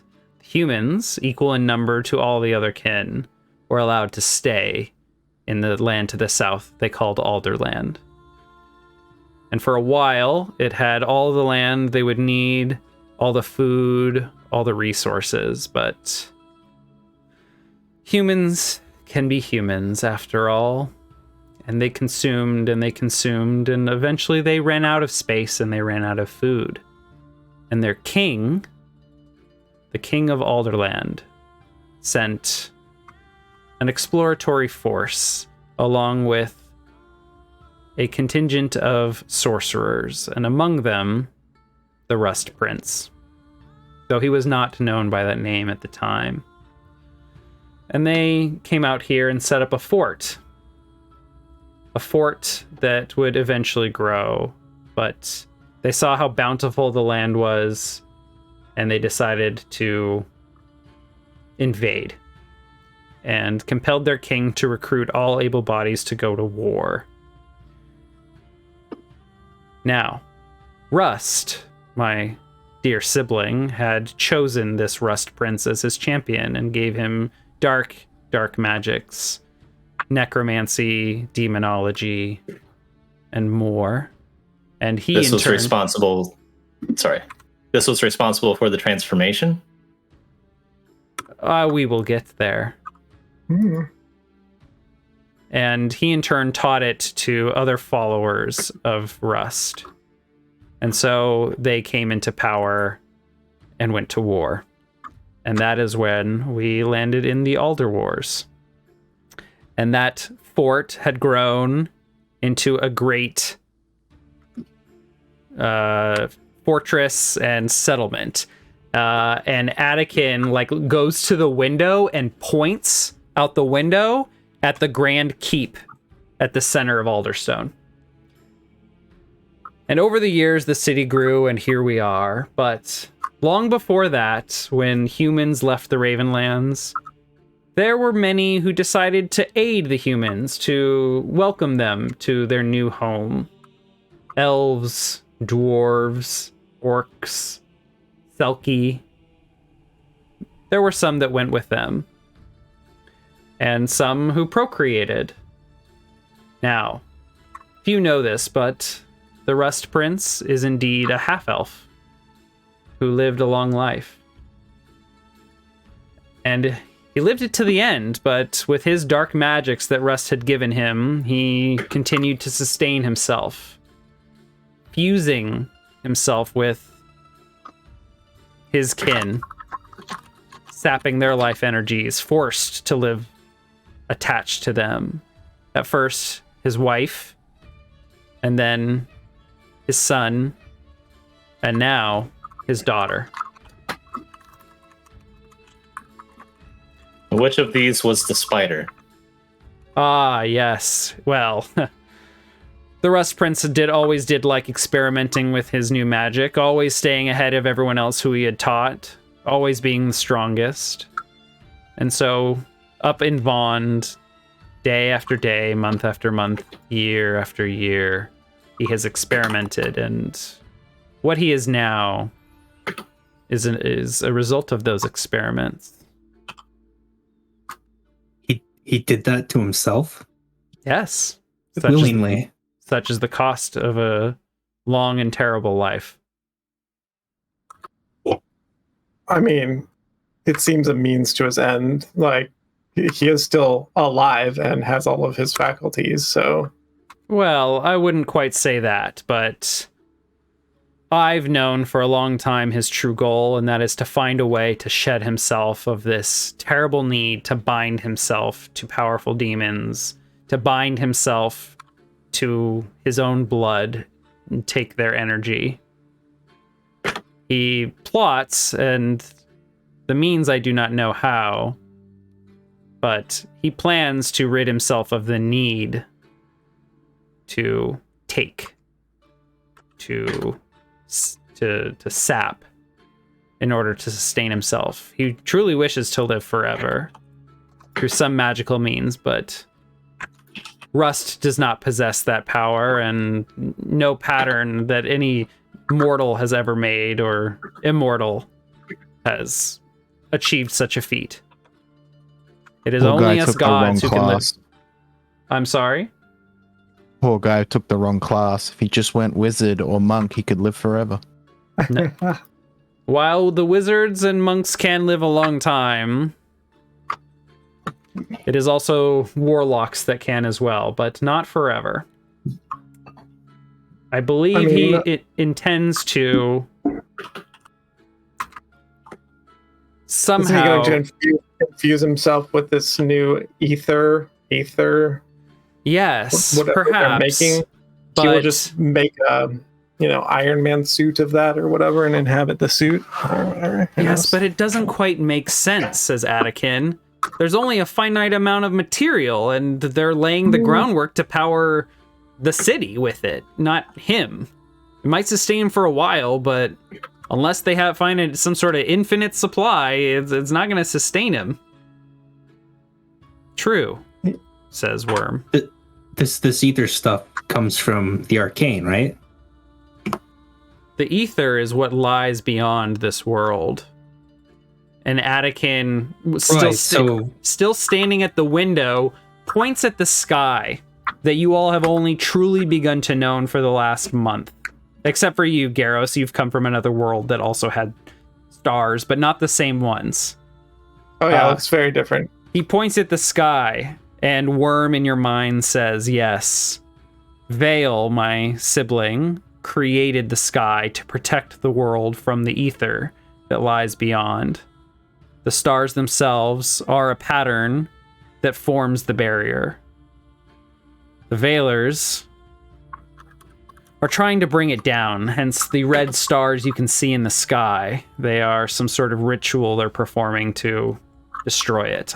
We have agents further east in the land working on it. Don't you mind it? But the Veilers in this city seem to be up to something strange as well. And the Rust Prince. It's all a lot happening at once, and I could really use your help, says Worm. And I'm happy to help you. Yeah, I go on to explain to Worm about the conversion of the coal factory and how we had an encounter with the Rust Prince, and it's all very incredible because the artifacts that they were so willingly to just throw into their furnace are artifacts that people would cherish and treasure and pass down from generation to generation. It's really interesting that they have such a hoard of them, as much as a dragon or more. That's what I was going to say. There's just so many. Yes. That's the thing that blew me away the most. And I suspect, given what the Rust brothers have been up to elsewhere in the Ravenlands, he is looking for what is known as an Elder Ruby. A ruby of some of the oldest elves to have ever lived. Question about Elder Rubies then. So, Skip had a ruby that he got out of the coal place, and it was small. Do rubies get bigger? Would it be a fairly big find as an Elder Ruby? Probably not. You would know if it were an Elder Ruby. Okay. But yes, they do grow if an elf has managed to live centuries after century after century. There is only a handful of them around the Ravenlands, or so I suspect. I do not actually know, but several have been found elsewhere.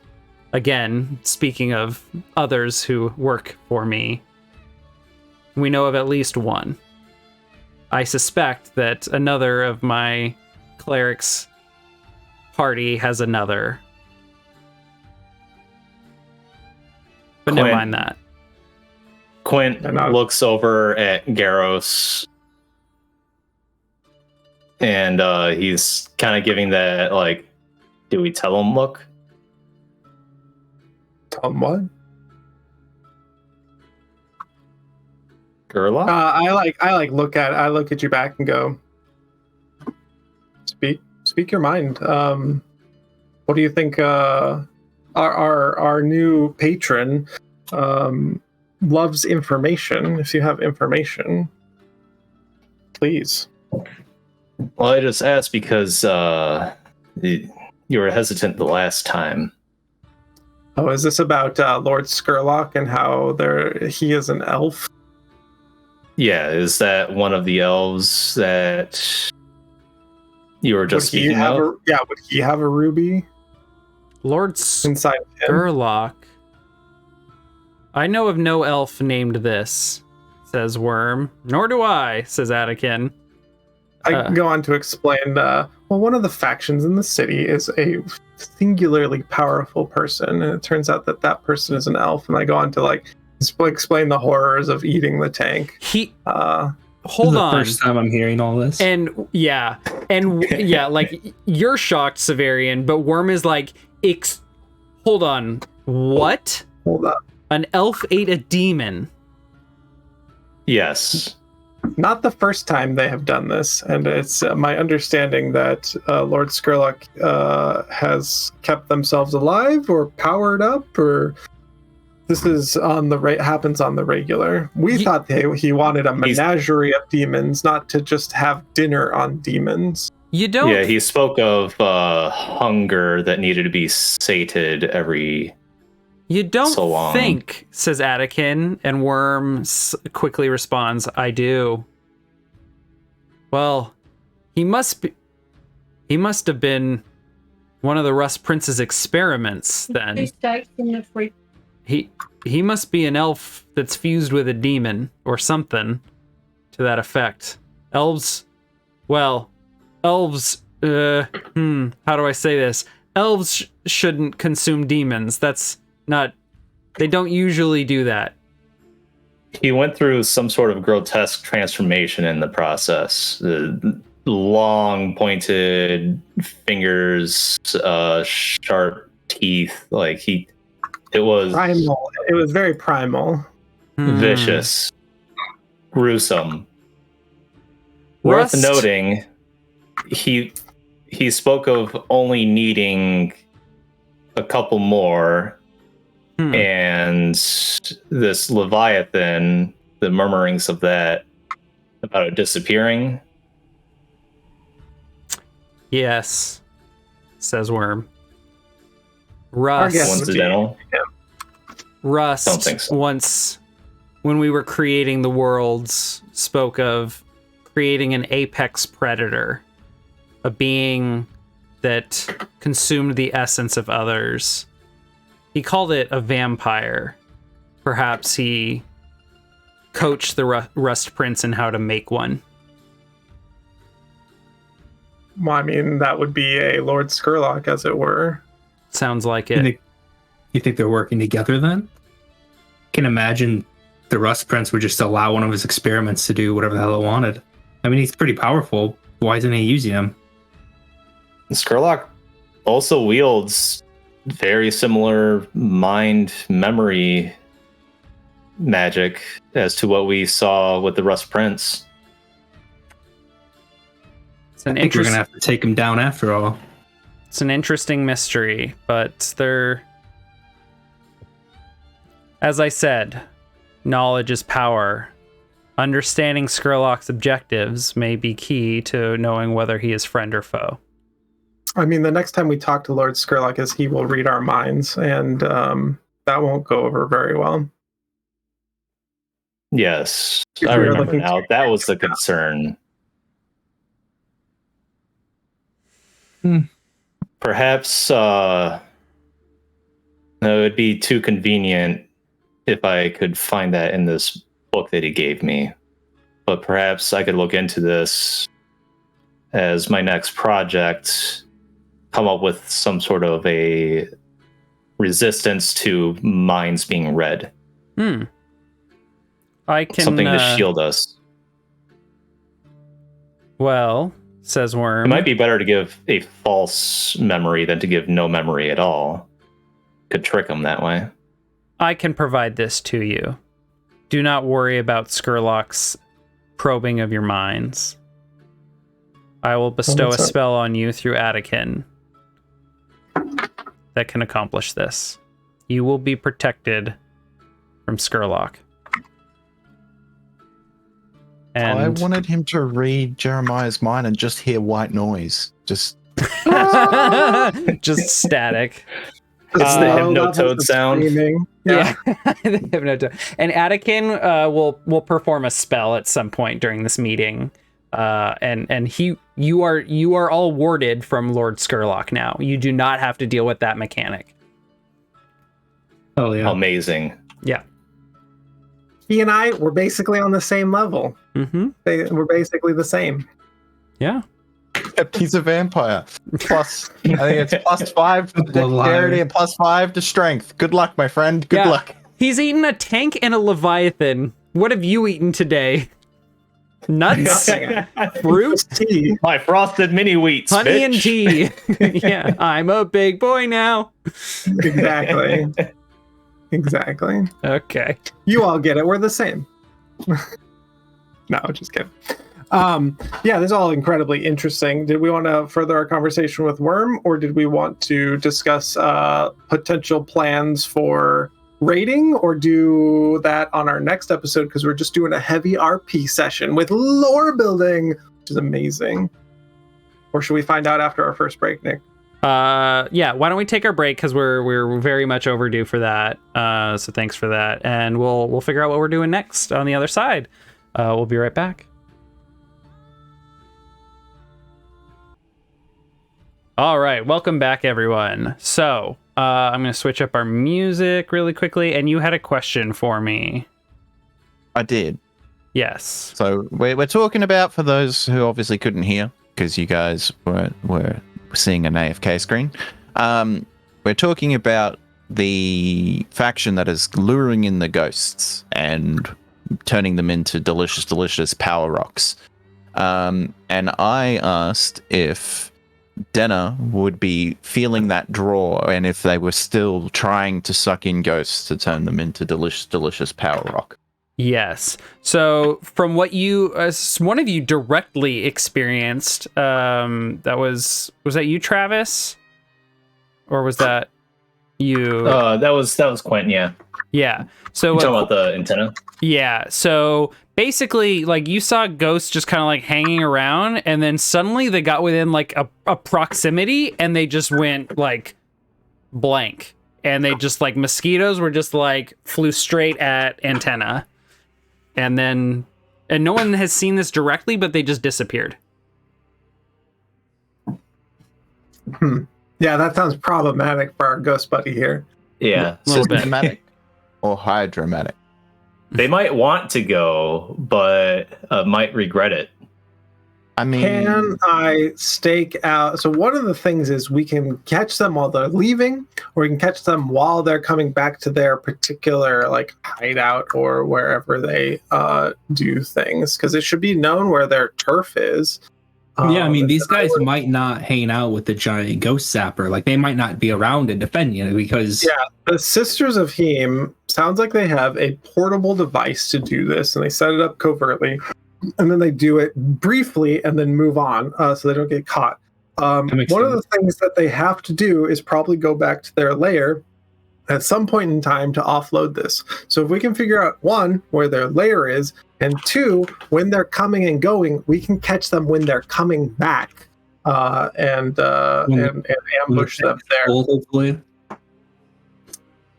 Sorry, what'd you say? When their tank is full, so they couldn't potentially turn it on and zap our friends. Yes. I mean, I'm sure there'll be a clock for that, but Yeah, or it's just not turned on, because maybe it takes them 10 minutes to set it up. So, Right. D&D speak, like, you can't just put on your armor in one round. Like, Okay. you have to take 10 minutes to put on armor. Yeah. So, like, that would be my plan of attack. This is what Garros, like, puts forward as an Okay. idea. So mechanically, here's what I'm seeing on Denna's sheet, and especially since like Millman, this is like a one-off use of a character. So like, you may not You care as better much not about. die. I will be so upset. Okay, so Denna's first ability, Ghost Form, the lessons, or the second to lessons. You are affected by Spirit Bane charms. Take 2 drain, which is effectively your stress, to overcome the repulsion. If you got caught in this ghost field of the antenna, you could use this ability and take 2 drain to shake her free. But Okay. if you perform an safety tip. action and fail or get a partial success, I reserve the right to put you back under the influence of it. Okay. Meaning Okay. you would have to take more Yeah. drain and more drain. So If I shift our way, then I'm safe. But if I try to interact again, I obviously come back to the physical plane, then they can suck me up. Got it. yeah, there is a risk. I'm not saying anytime you act, you will, but like it is one of the penalties I can put on you. So just to say, like, if Denna gets caught, she's gone. She's a goner. Like I'm just saying, like, it'll cost your character, It's and that super could bad. result in some bad stuff. Yeah, this is why I'm saying like we can try to ambush them Yeah. to catch them in the act. Because like maybe they don't carry the device with them. Maybe they drop the device off at a safe house or a sanctuary of some kind, and they don't bring it back to their lair. But with like the Garrus News Network kind of being on the up and up of like what people are doing in and around areas, it would be something to be able to be tapped to find this information. Well, Yeah, it would be so if we do find their lair, we find when they're like heading off to do this thing or whatever, like we could just go into their lair, find a way to talk our way in or do something. Like maybe we're in their hideout while they're off somewhere else, and we're just gathering information. Like we don't necessarily want to fight them. This is a faction that is. Let's look at their faction sheet. Where are they? Ooh, what level faction are they? If they're more than a level 1 faction, there's going to be a lot of them. And Sisters of Heme, they are a level 2 faction, so there's going to be like 20 or 30 Fine. of them. Yeah, but I mean, their place won't be. Right, but I mean, like, if we're gonna like covertly go in, I mean, I feel We're like not we've the been really sneakiest quick boys. to. I think we're sneakier than we are Brawly. We're definitely fighty. not brawly. Yeah, exactly. And we've faced every challenge pretty head on so far with just like. This is why I'm saying we should if they head out in just groups of 2 or singularly, or they break off, then we can scoop them up and take them, use our might as all 4 of us to get them off. So we're basically trying to snatch one of these guys, bring him back and interrogate him. We can do that, but they also, if we follow them long enough or find out where their like safe houses are or whatever, that could also be like good information. Yeah. Nick, real quick, this clock. Haven't I finished that clock? I killed her husband. Yes, you did.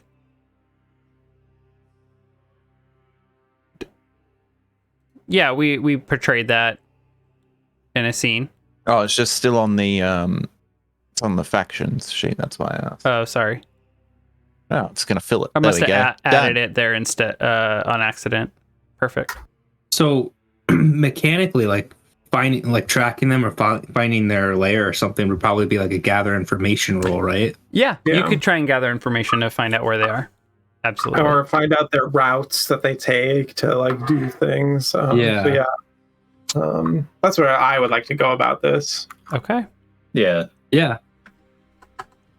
Gonna be awful. This is a consort, probably. Sisters of Would be my Heme. guess. They're the very bottom one on the bottom right. Yeah.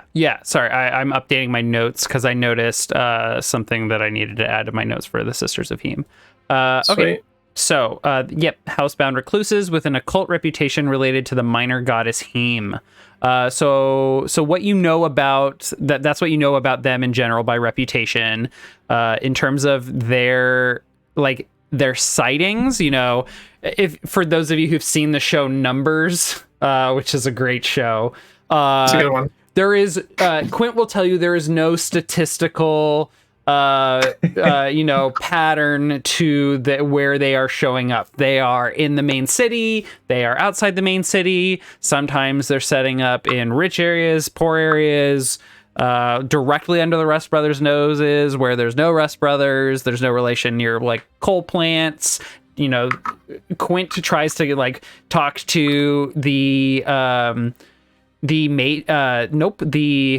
Ministry of Preservation, which is the department of the government now responsible for ghost rights.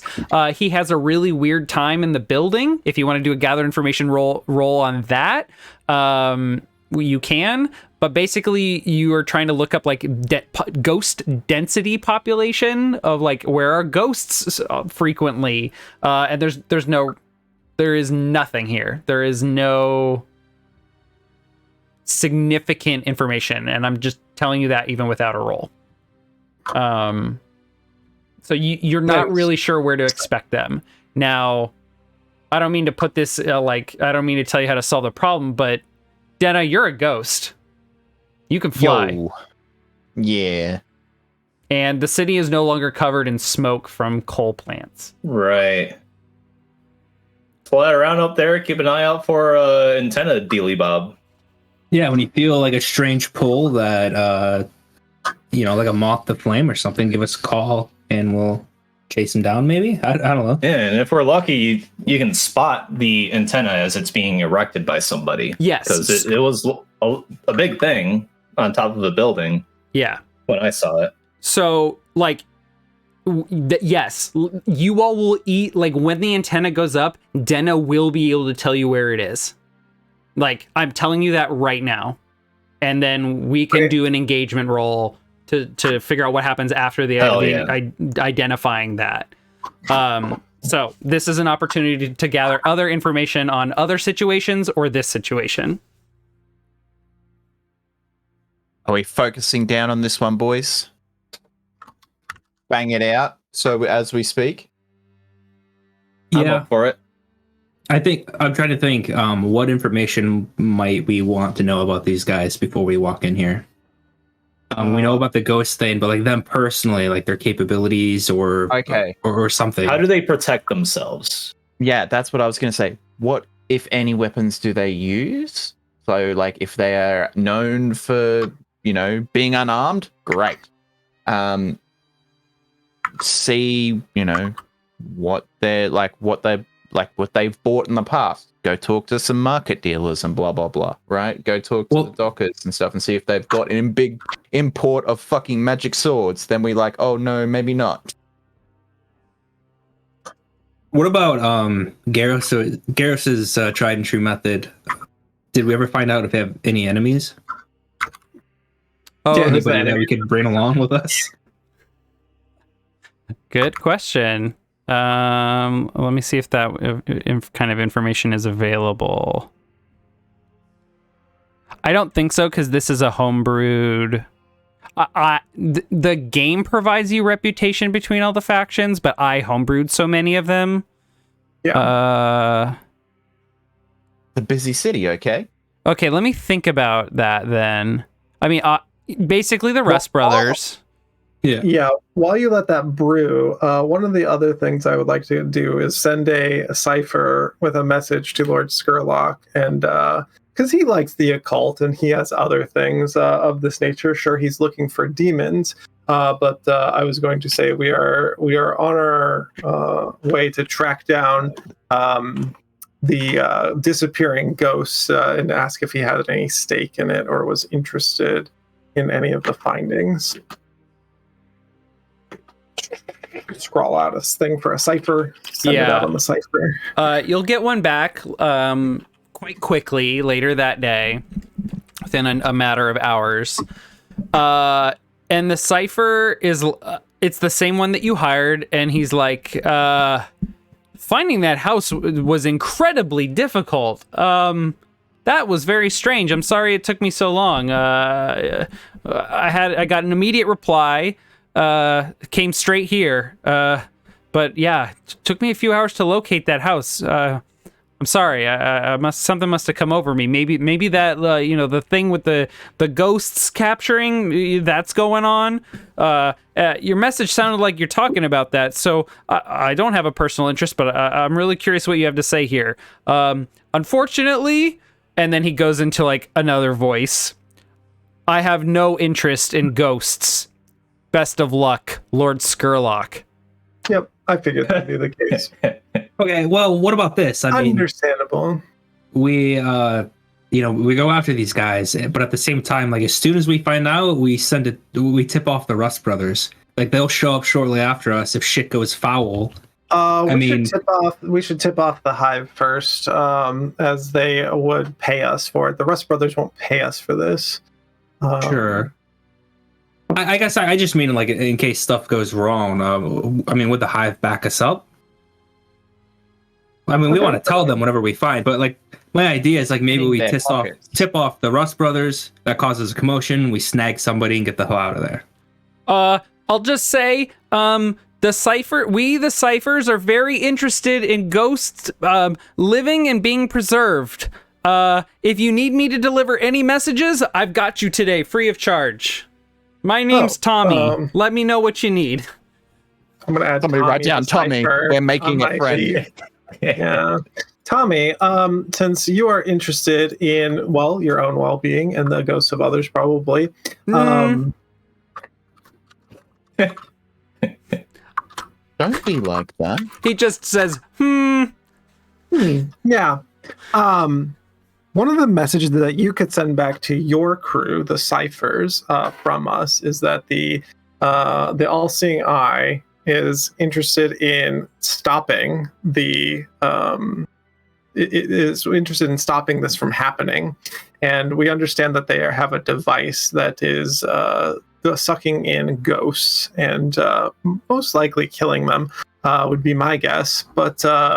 And we're looking to try to track them down. If they have any resources that they would like to put towards this, we would be in their debt for this. Tommy comes back again, this time a lot more quickly, since he knows where to find where he's going, and there's no magical protection of this place. And he said, it's like, we, the ciphers, would be more than happy to pay you a bounty for helping protect our employees. Look forward to a payment upon completion of task. There you go. Now we're double dipping, boys. Yes, you are. The Hive will get back to you. You send this. The cipher goes and finds what's her name. Yeah, and she's like, yeah, we can hire. We're already on her, like, good side or whatever. We're on like retainer, so whatever I bring her later, right? Yeah, so yes. I don't think I would need to send the cipher to her this time again because I didn't want to be bothering her too much. No, but if we're asking for backup, or she asks, who can I hire to help you? I was gonna use that as a flashback later. Okay. Oh, okay. Because you don't. Yeah. So I think we'll end it right there. Yes, we can end that conversation and come back to who can I hire to help you. We will come back to that. Perfect. That's perfect. Okay. I'm ready, Nick. Yep. Any other scenes or information gathering on anything else? Oh, I'm sure there is, but Let's do it. let's do it. Okay. So, Denna and rest of crew. It is a cloudy night, but not too cloudy. The clouds are quite high in the sky. For the most part, there's the occasional low cloud here and there. And it is not quite raining, more than misting. It's like a drizzle. So your vision is lightly obscured. The town below, illuminated by arcane magical lanterns, looks quite sleepy and tucking in. It is quite humid since it is like the middle of summer, but you don't know that, Denna. You can't feel that. You haven't felt that since you returned. But at least working for these people, you can feel emotions. You can feel a rush, and you're high in the sky. I don't know if you've taken the opportunity to really take in the whole city like this before. I don't think she ever has, because there's never been an ability to see the city from up high. Right, exactly.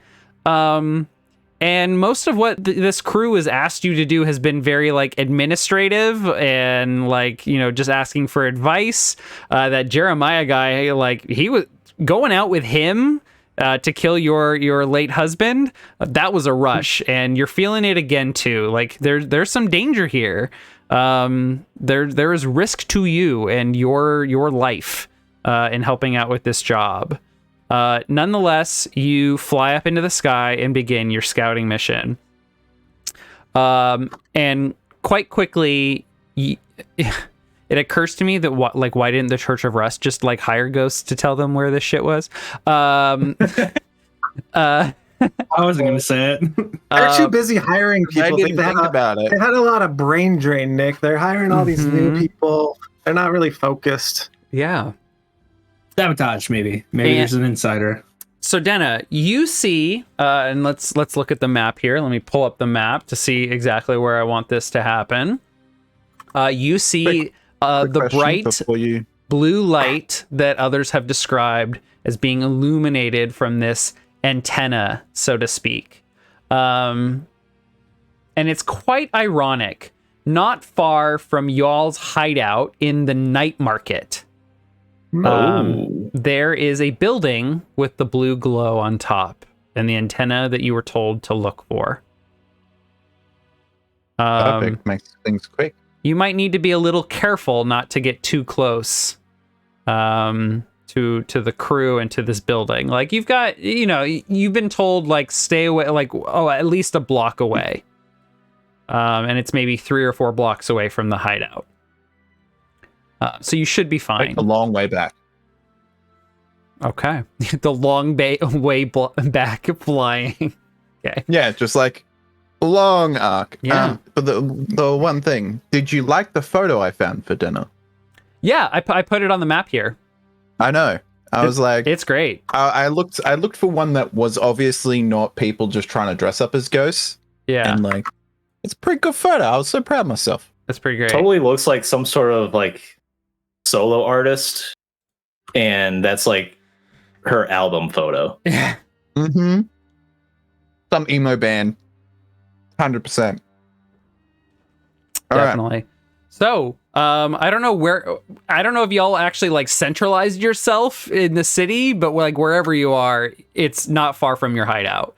So what is the plan?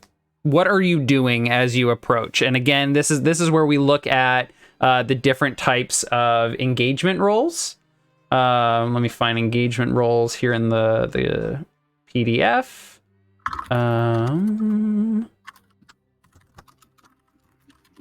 I'm sure it's right in front of me.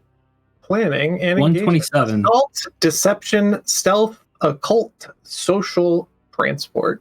Yes. So we're trying to figure out what they're doing, right? Like, No, I want to like ambush them and take their thing. okay, we want to steal. I mean, we can find out what they're doing, but stopping them and taking their toy away from them is probably going to get us the biggest payout. Would that count as a cult bullshit? Well, that's what I was thinking. If Arcane power.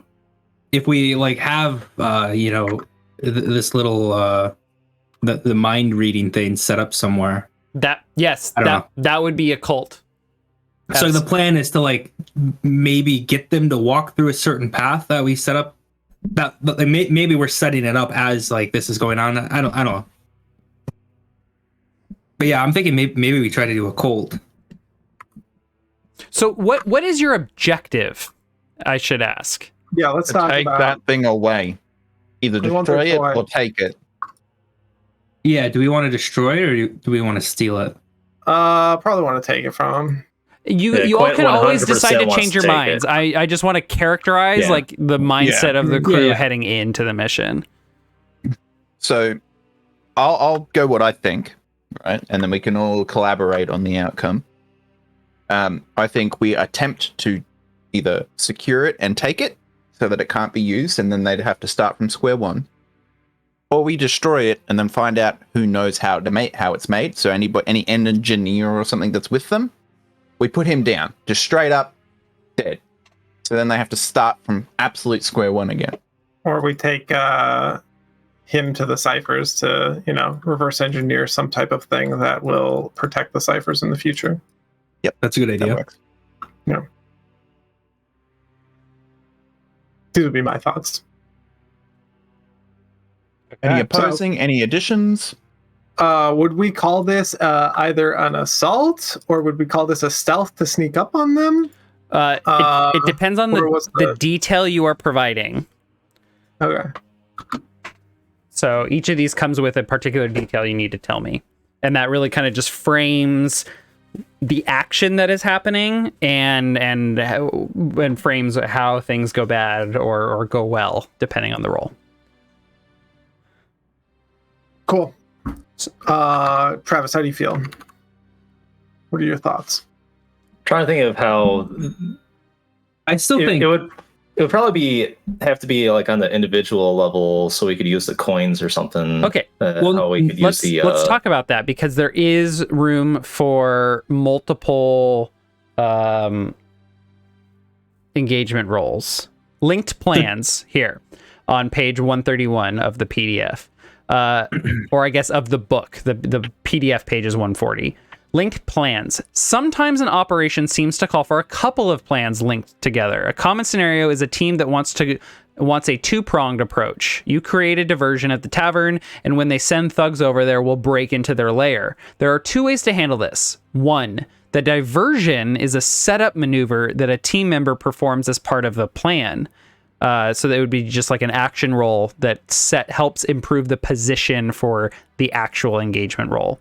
The second is the diversion is its own plan, engagement, and operation whose outcome creates the opportunity for a future plan. So it would be like two minor missions. Use this option when the first part of the plan is required for the next part to happen at all.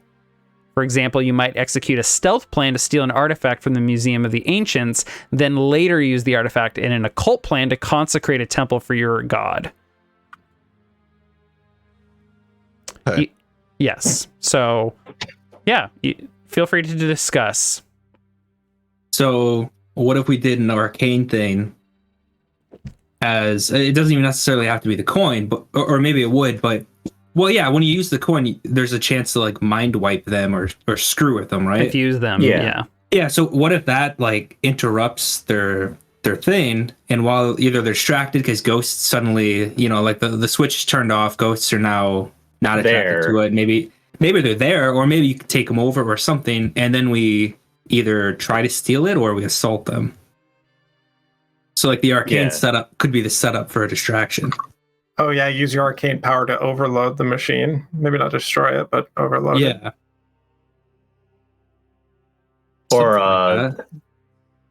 Or throw them off of ruin their use of it, like completely interrupt them. Mm-hmm. And then while they're figuring out their shit, that would be our opportunity to steal it. Okay. So which arcane power are you using, Quint, to initiate this? The goal would be to use the mind wipe thing. Okay, great. And then we would do an engagement roll of like assault or oh shoot, what page were those on? 130 something? Oh, deception, 127. stealth, social transport. Yeah, it's on the character sheets as well. Oh, that's right. I forgot.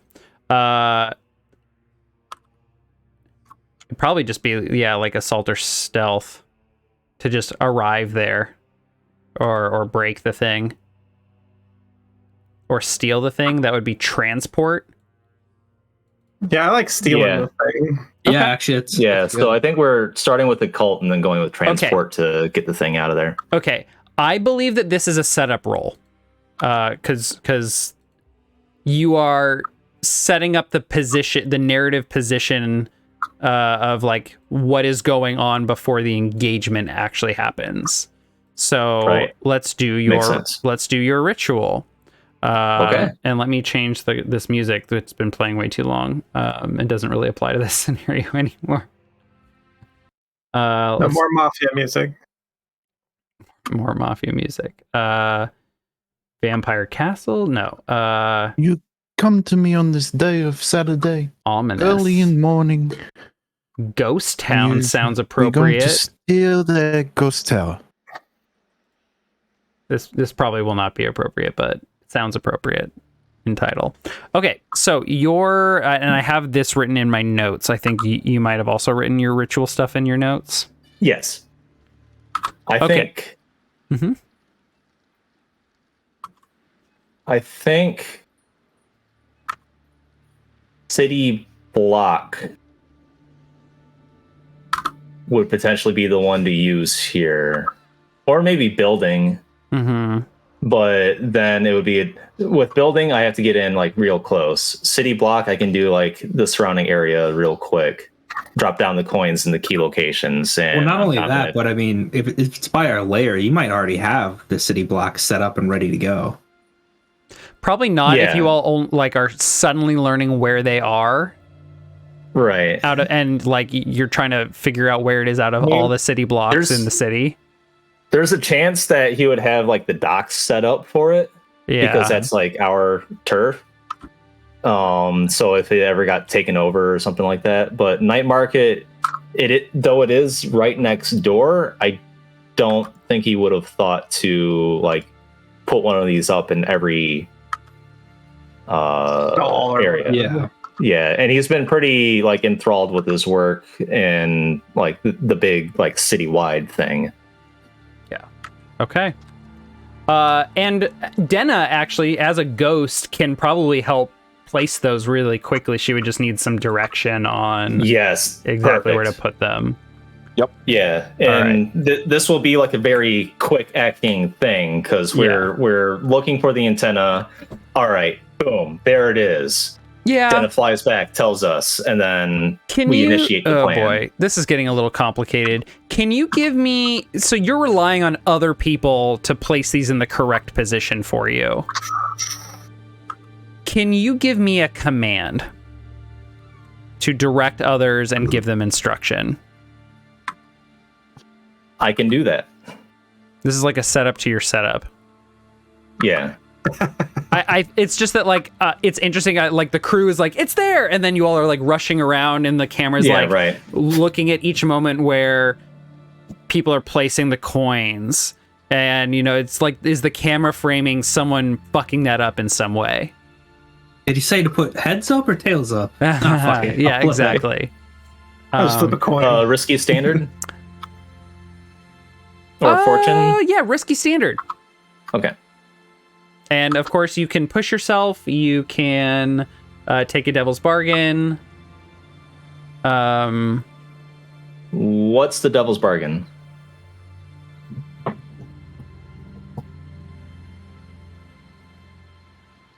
You take a stress. Wait, that doesn't make any sense because you could just push no. yourself. Right. Maybe like Rust Brothers notice, or we do sketchy shit. I don't know. Another faction shows up on this mission. Okay. A faction that I did not expect to be here is going to show up. And it will not be the Rust Brothers. Guys, last time somebody unexpected showed up, it was awesome. So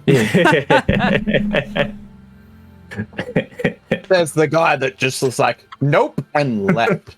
Where are my brown pants? I have to go get my brown pants. yeah.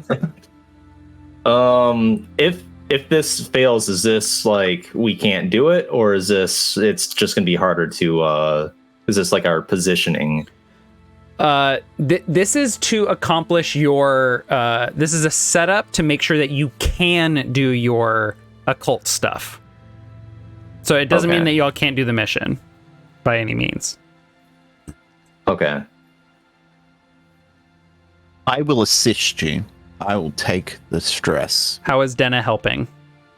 Well, she's literally the one being commanded. I guess it would be her making sure, like he's pointing it out on a note, and she's making sure that like she's cross-referencing with him what streets and what corner, right? Like the She's a exact planner. location. Yeah, she's that's got true. I mean, That's true. she's got like the drone sight. She could see the geometric like positioning and where the coins need to be or whatever. I have a question. Is your other cohort the Talon? Nyrix. Oh, what? The Talon Talon folks? boys? Are they here? You're They up. should I would- be. I would think so. Yeah. Okay. Well, yeah. they're close enough, so we call them in. Yeah, and she's helping like order, like point out to other people because she can fly around. She's probably the fastest member of the crew, so she can like no there. So yeah, I'll accept that. You can help. Denna. Perfect. Okay. So Denna, take a what is it called now? Who drain? A drain. No, it's one drain it- to help. It's one. Okay, It's one to help, perfect. two to well, push yourself. I probably didn't need so much stress then on my main character. Yeah, I've probably been taking double stress. assisting other people is way more effective than pushing yourself. Yeah. Yeah. Way cheaper. Okay. Okay, so that's +1 die. If I take the Devil's Bargain, another faction shows up. Correct. I kind of want to say no thank you because we're trying to steal Yeah. something. Moving something with 4 factions involved is way harder. Not immediately. Just they'll show up at some point.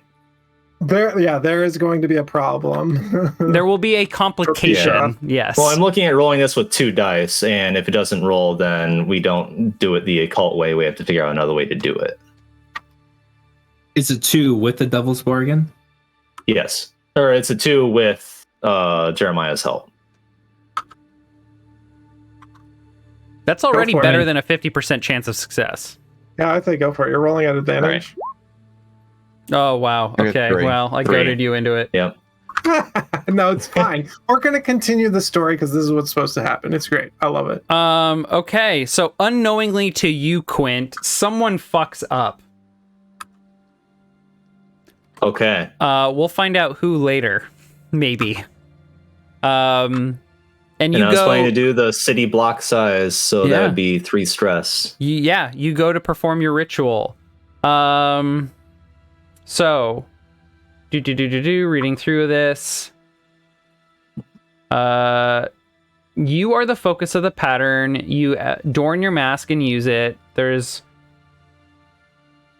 requires an hour of casting time, we said. You're Oh. right.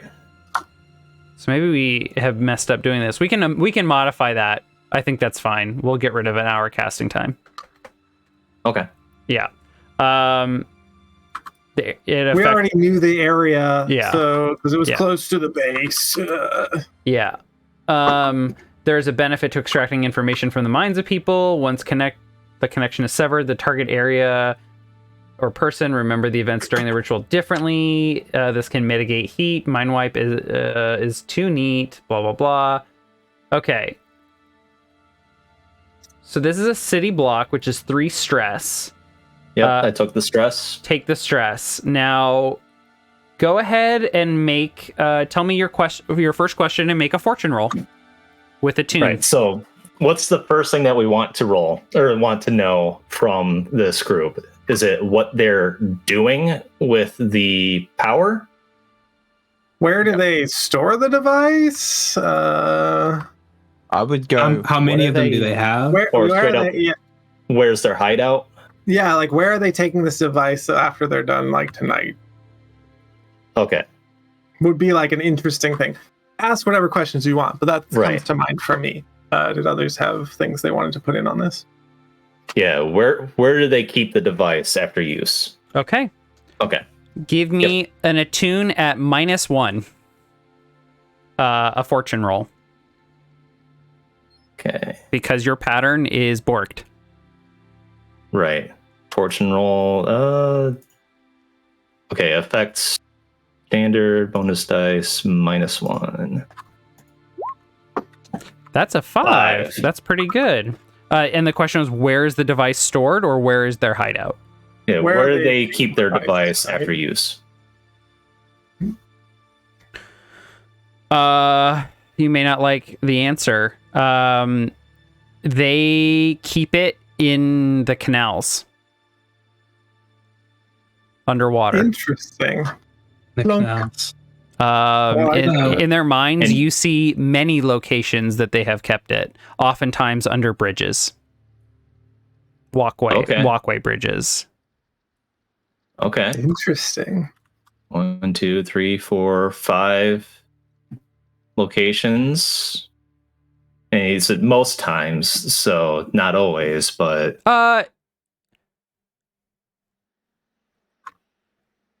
there have been you also see oh, what else would you see? You see also on the like edges of the city where there are not the canals, like all the way over here on the northeast side, beyond them. Sometimes it will be attached to the side of buildings, and you see tree roots, like wrapped around these like various pieces that they can assemble. Like it is deconstructed, and there's just these roots growing out of like walls. Like it's literally just like arms of tree roots, holding it against the side of a building. Huh. Sounds like some druid shit or something. How many questions do we got? It keeps going. Okay. We want to know how it comes apart and who knows how to make it. I feel like those three are like really good. Their hideout, I think, is up there. That too. Like their personal base. I'd say it's between their hideout and who made their end goal too. Yeah, their end goal. What are they using? Oh yeah, power for? Yeah, what are they using the energy for? Okay, so between how they're using the energy and where their hideout is, I think how they're using their energy would be Quint's preference, but he can be outvoted. No. You're the one that asked the questions, so I'm just giving thoughts on what you should ask. Mm-hmm. Right. But you're the one that makes the decision. I don't care what you pick. It's your ability. You pick. All right. Yeah. What are they using the energy for? Great question. Give me your fortune I think they're roll. helping the Veilers. Give me your fortune roll again at -1. Where is my song? Okay.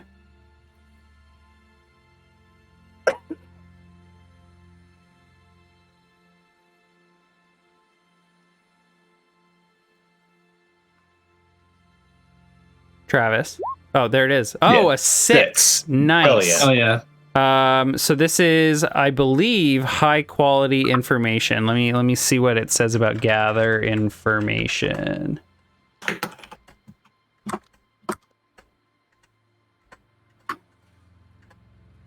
(36 to 37).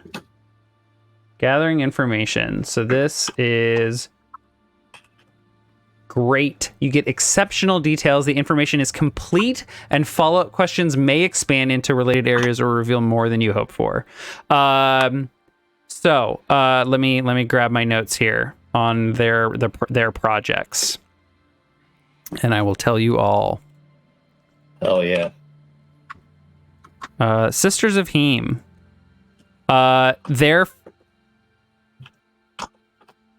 They have built a device that attracts ghosts.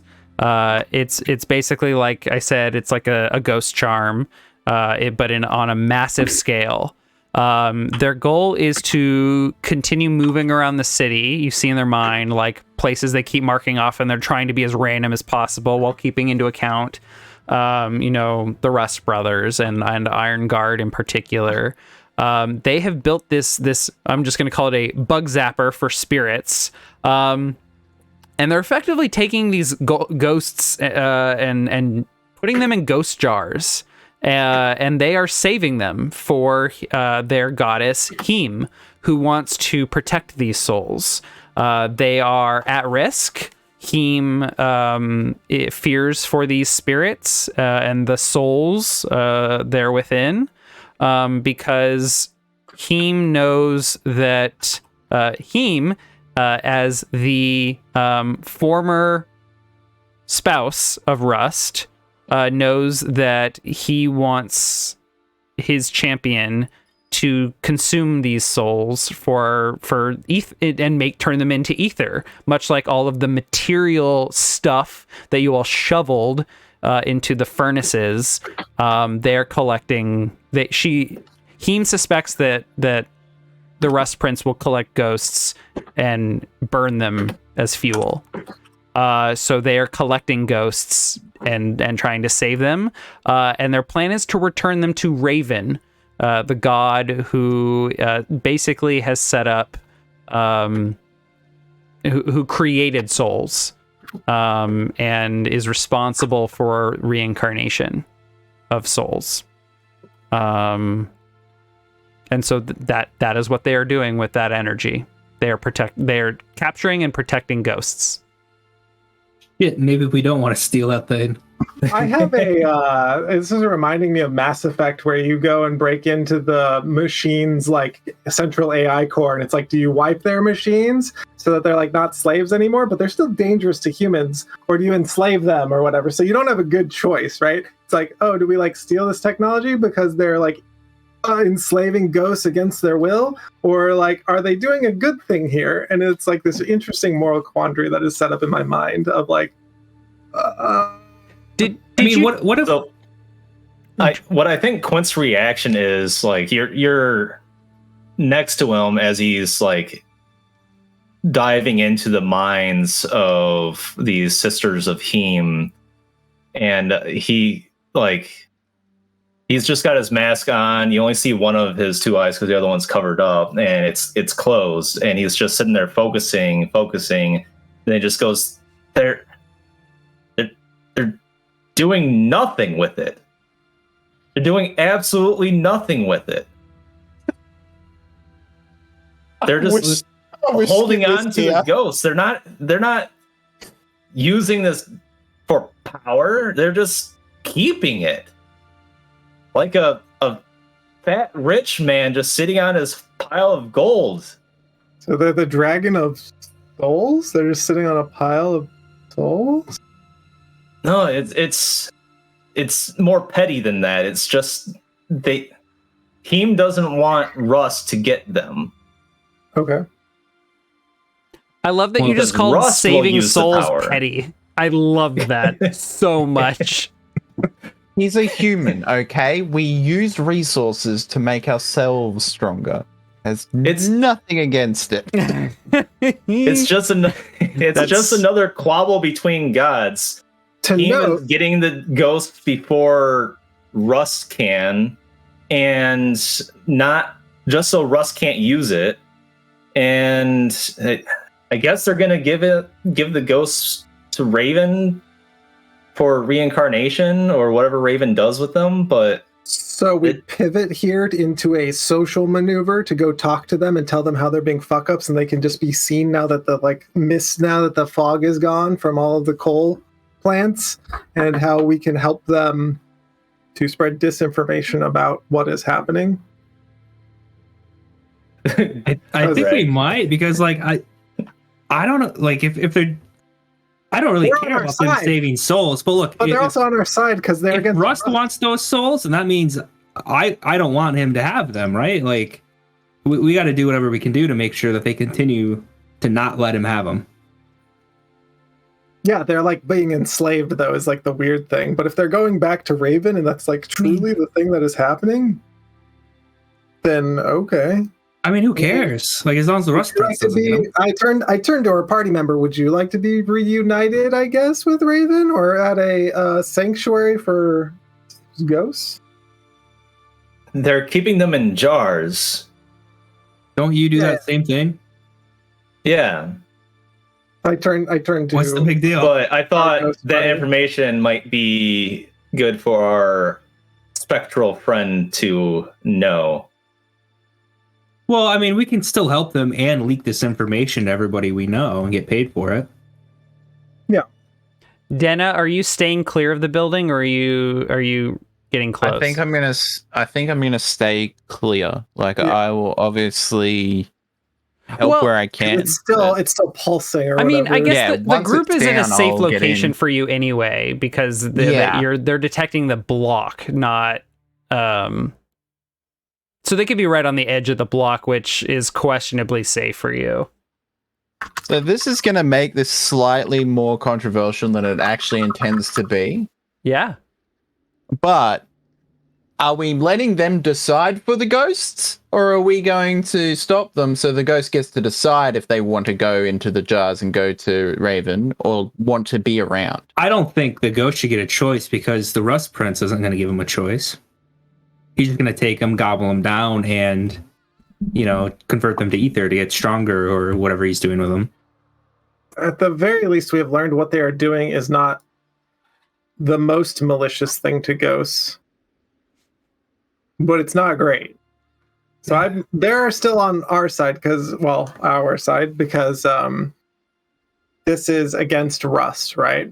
So we should go and see if we can befriend them and pivot to a social encounter as we make our way up onto the building. I agree. I can keep probing for information, but it should be done quickly. This is it. I don't know if you can imagine what this feels like, but it's quite uncomfortable. I can promise you. Yeah, I don't know if we need more information. I'm ready to go. Where is their leader? Heme? No. Where is their leader? Not their god, their leader. How do I specify this in a question? Where is your group's leader? Who leads the cult? No, I don't want the cult. I want their head priestess. We need to know where she is. Okay, yeah, there you go. Yeah, head priest. Okay. All right. And Quint will probe for who sits at the head of the Sisters of Heme, the head priestess or president or whatever they call them. Okay. Give me your attune at -1. Fortune roll.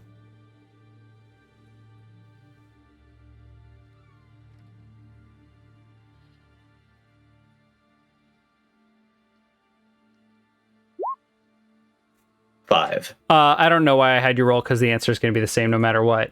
Hey, Travis, tell me about your rival, Sister Quellen of the Sisters of Heme. Oh. Yeah. Where's she at? You did not know her before she joined the Sisters of Heme, but she is a witch that you've encountered. You chose her as your rival. Why?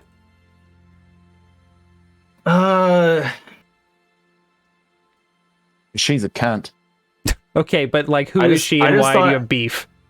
I hadn't seen any. I mean, the reason why I picked it was because I hadn't seen any lore or ideas on what a witch is in this world or whatever, and I really wanted to see that. I can bring you up a player's handbook on how to make a witch for D5e. It's an actual prototype one if you want to see what a witch is. It's a druid. I can tell you about the Sisters of Heme.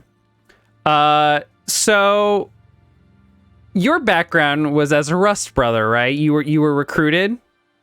Yeah. Okay. So up until a decade ago or so, maybe sooner, depending on your timeline, the Church of Rust... He is young. I always pictured him as being 19, 20. Okay. Right when you joined the church, there was actually a smaller kind of sect within the Church of Rust that worshipped Rust's wife, Heme. And there was a group, the Sisters of Heme, who would pay veneration to this goddess. And Quellen was among one of the young members there. She had also recently been recruited. And so you two kind of struck up a bit, probably of a friendship or maybe a rivalry. I'm not quite sure what it's like for young Rust brothers and young Sisters of Heme. But the order came down from the Rust Prince and from Rust himself, around the time before like the blood mist lifted, things were getting really tense between Rust and Heme. Apparently, no one really knows much about it. But the Sisters of Heme was ended abruptly. And the church basically excommunicated all of the people involved. But here they are. Okay, so maybe so they were like friends first, or like friendly rivals, and then the order came down, and then it was like, no, they gotta get out of here. Mm-hmm. Gone. So maybe Quellen was like an acquaintance of Quint's, and when the order came down, Quint succumbed to the pressure and made the wrong choice and acted against Quellen. Bullied and then her, that maybe. just became like, you motherfucker, we were friends. I can't believe you would do this. Fuck you. Yeah, absolutely. So as you probe the minds, and you can feel them, there are 3 of them. You are kind of probing each one of them, and you feel her mind, and you recognize it. Not because you've touched her And mind she's there. before. It is her. And for a moment, you can see her face translucent, or you can see her face in your mind behind a mask that she is wearing, much like you and much like Jeremiah would be if he were here. But hers is made of something quite different. And when you all see these 3 Sisters of Heme, eventually, but Quint can see it now, and I will show you, they are wearing masks made of wood. Made Amazing. of bark. Oh yeah. That looks awesome. Groot masks. Basically, yes. Okay. I think 3 questions is good. Yeah. So I think this might even like shock him out of it. Yeah. Sort of like he starts to lose his grasp, or it like starts to overwhelm him, so he'll pull the mask off to end it. Yeah. And he realizes he's sweating, and he's like, I can't believe it. It's her. I completely forgot. How did I forget about her? She's there. She's there. She's one of the 3. And they are on the roof, all 3 of them. To answer the question of where are they, I don't think you actually asked that, but yeah, they're there. Okay, I need you as part of this ritual to make an action roll of attune to determine the effect, and this is risky standard. You still have -1. Okay. Risky standard -1. Mm-hmm. All right. That's a 6. All right. So the effect. Oh wait, that added 1. Oh, you did. Okay, we'll just take off the last one. That's fine. Oh, so this should have been a 1 and a 1. Yeah. Yeah, if it's done that way. Oh, fuck. Unless it's just a full-on reroll. Oh, why don't we just have you re-roll it? That's fine. Okay. 2 dice this time, please. Yeah. Risky standard. I clicked too fast, and I clicked the 1 and not the -1. Gotcha. Okay, that's a We'll 6. take it. There you go. Okay. I think this means they are like confuddled or confused, and the effect is desirable to you. Right, we left that part ambiguous, so it can just kind of whatever is the best narrative. Okay. All right. So you all need to tell me what your objective and your plan is, along with the detail at this point. Assault, occult, deception, social, stealth, transport. So Quinn, I know you were just talking about a possible allyship, but the head priestess, or I guess you would probably know what they call her. Nick, do they call her priestess, or you would probably just call her sister? Sister from another mister. Yep. Is Quellen who has sworn to go against me at any and all opportunity. Well, that's exciting. We all have secrets. Don't worry. Okay. So you're using your social connection with her? So what's our plan then? Are we going to so I would urge you, Travis, to take this moment and be our plan. You come, you tear off the mask, cinematically, it's on your face. You're taking deep breaths, and you're like, "We must." Is this where he like they try to get over their beef per se, their rivalry, their tension, and they just have sex, and then it's all Jesus Christ. Perfect. That's the plan. Bring some cocaine, obviously. No, but yeah, Travis, feel free to touch my cocaine. Make that your own. Right. Yeah, you do you. This is your story arc. I've had several. I agree that we should try to cooperate in some sense. Maybe not directly, or if directly, I should not be seen. She should not know about me. It'll only make things more difficult.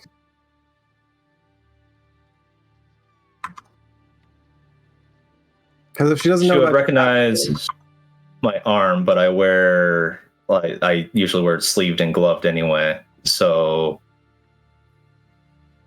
well, yeah, and she has not seen this mask. I start primming my clothes, and looks like I'm pulls out back in an action, iron. boys.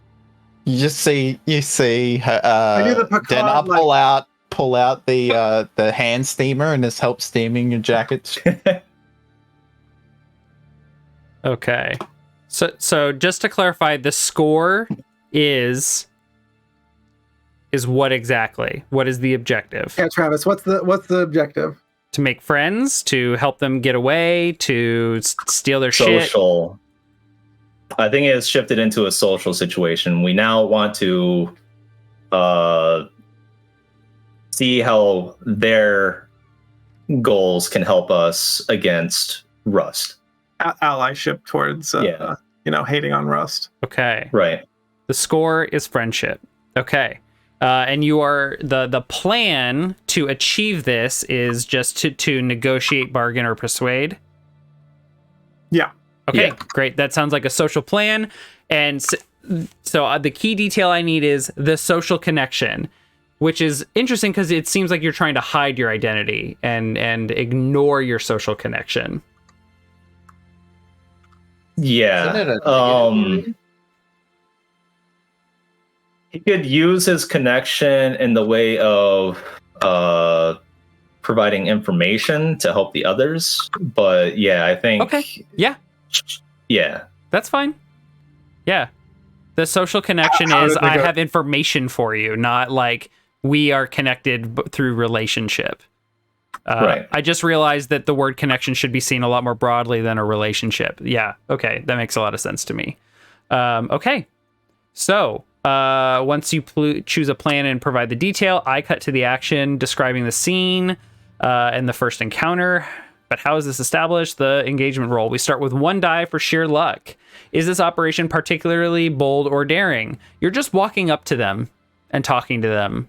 We're trying to come up unassumingly while they're doing their secretive That's true. business. That's kind of bold. It's not very daring, but it's bold. Is this complex or contingent on many factors? No. Does this expose a vulnerability of the target or hit them where they're weakest? You've kind of already done that. You have them under a magical influence. So yes, take +1d. Are they strongest against this approach, or do they have particular defenses or special preparations? Probably. Yeah, they have some preparations. Can any of your friends or contacts provide aid or insight? They already have. Yes. Are enemies or rivals interfering in the operation?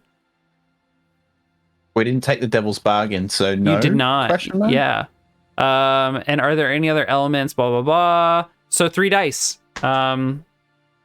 Roll that shit, Who boy. has This rolled is your like the arc. least today?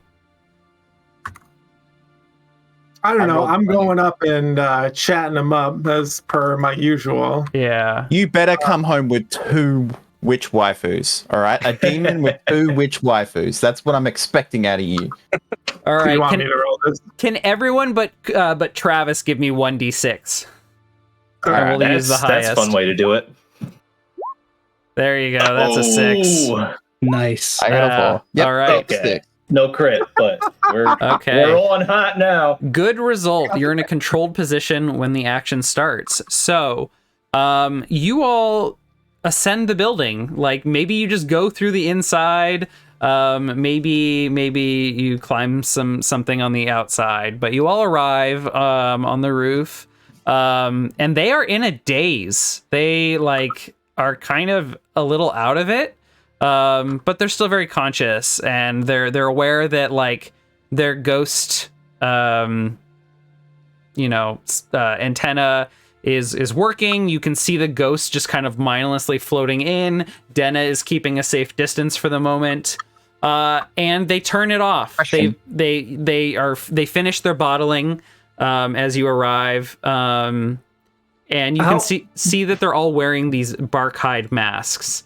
But Is Denna, there- sorry. Yeah, is there a chance that we could have seen how they're managing to bottle like this quantity of ghosts between just 3 of them? Because we saw like hordes of ghosts before fly to this thing. Basically, there's like a little hook at the bottom that is kind of like the ghosts move into like a kind of a web, not a web, but like a net. grid. And then they just seem to like kind of do that dissipation that the ghost class can do. They kind of like turn into a vapor, and they just kind of trickle dissolve. down. They're getting juiced. Okay. Yeah, they get juiced. They get The condensed. ghost juicer. And there's Hell like a spout at the bottom. Yeah, kind of. Kind And of. they just have one little acolyte sitting there with the bottles, and he's just putting the bottles underneath, Yeah, moving yeah, it across to the bottle exactly. Yeah, and they're just capping them off and putting them carefully and gently into like crates. Given the sort of druidic flavor of their like garb, and we saw like the branches on the sides of the buildings from where they left this thing before and stuff like that, it only makes sense that it's kind of like harvesting sap. Oh, I like that. Like one of those sap shunts. That's what you can see at the bottom. Yeah. Mhm. Definitely. And this antenna is made of wood.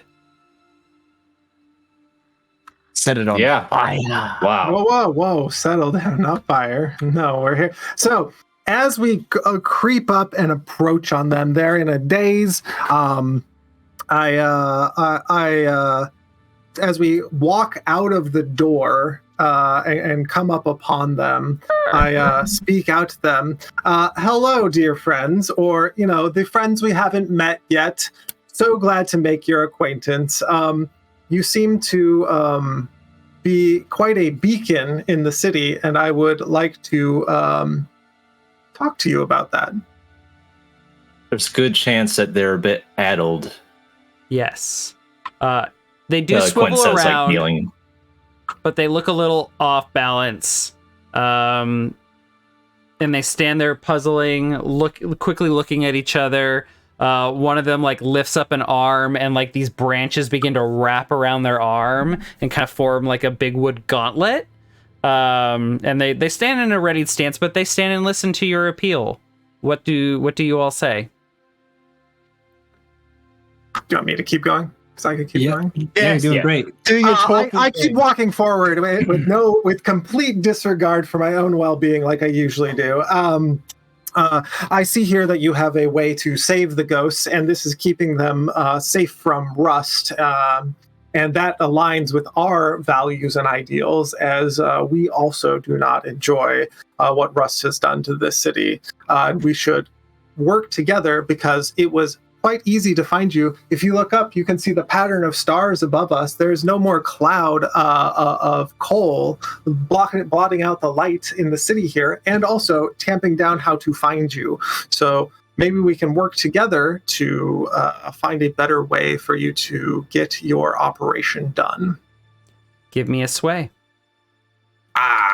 let's go. He's got a lot of dice in this one, I'm boy. gonna assist him with this. Pushing myself. Okay. How are you assisting? Is someone assisting? Yeah, I would like to assist too, because I the think other that question, is going to float up and appear behind you. you can only have one assist. You really? can only have one assist, and let me find my cheat sheet. That's No not- cheating. A controlled Only legitimate. situation? Sorry, what? Would you call this a controlled position? Yes, you start in a controlled position. That's what the engagement roll set us up on. Standard you can limited range? you can either push yourself or accept a devil's bargain, and you can be helped, but only once. Yep. So I how can are you help helping? him. Yeah. I'm just gonna like back up the argument. I'm gonna say, look, it didn't take the finest folk in the city to find you. I mean, you had a couple of it took us an hour maybe. The self-deprecating argument. I love it. Yeah, I wasn't exactly top in the class in inspector school. True. And the fact they haven't been found yet is purely because I like maybe that. the Rush Prince doesn't care about you yet, Okay. but I'm sure he will soon. All right. Garros +2, controlled standard. Standard. Thank you. And then we do submit, and then we go +2, and we click submit again. Wow, only a 4. Thank you for helping. Still not great, but 5 die and only got a 4. That's incredible. Wow. Love it. Oh, I'm looking. Okay, I was like, I'm looking at Quint's sheet, and I'm like, Quint has 0 in sway. How did you roll 5 fucking dice? Okay. So 5 on a control. I end up like walking up to them, and I am in like we're talking in a circle, right? So yeah, whatever you'd like to do with that, Nick. Let's see.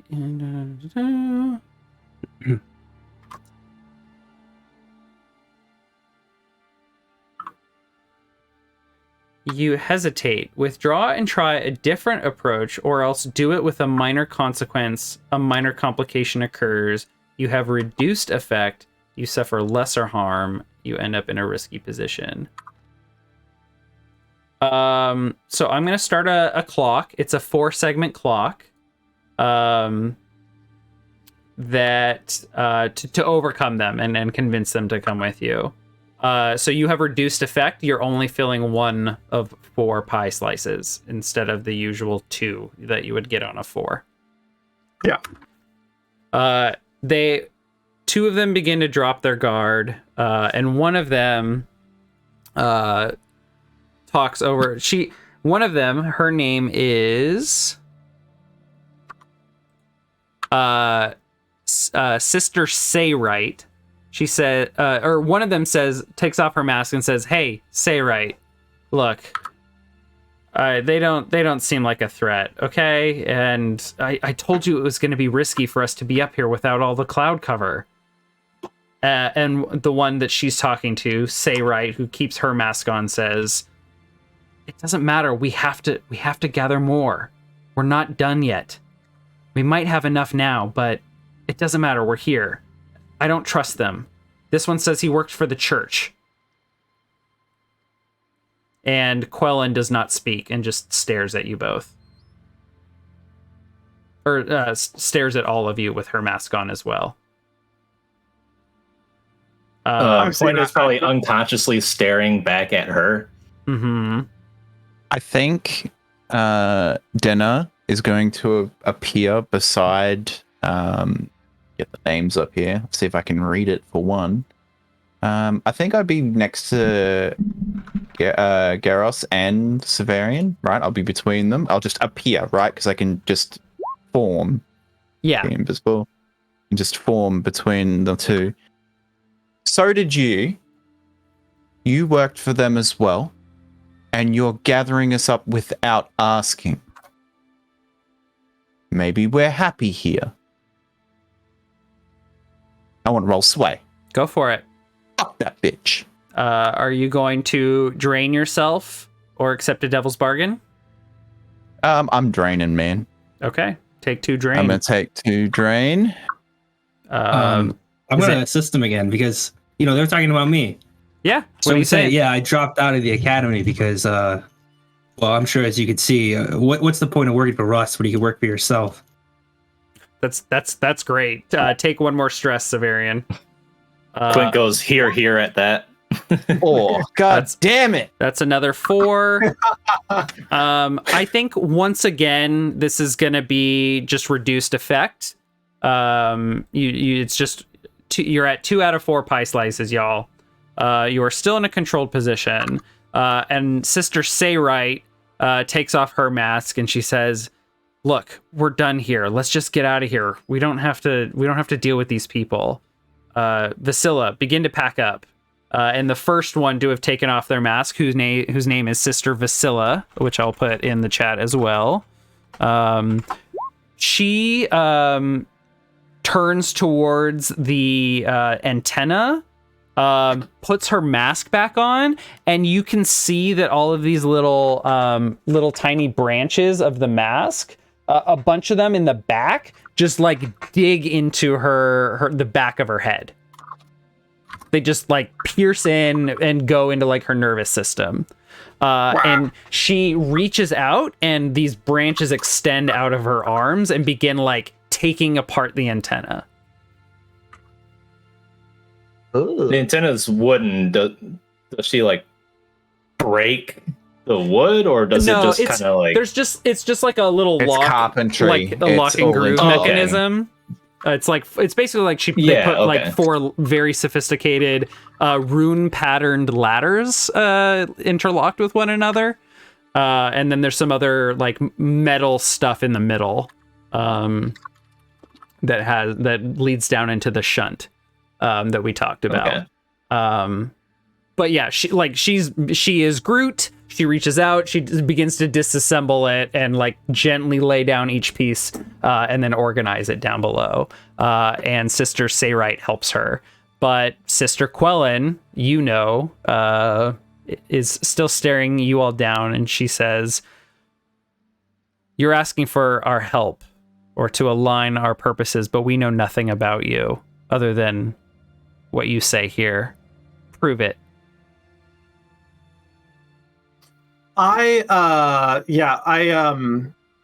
Looks like so the way that I want to prove this to her and prove like our power, I would ask her, do you know of the Muffin Man? I was thinking this too.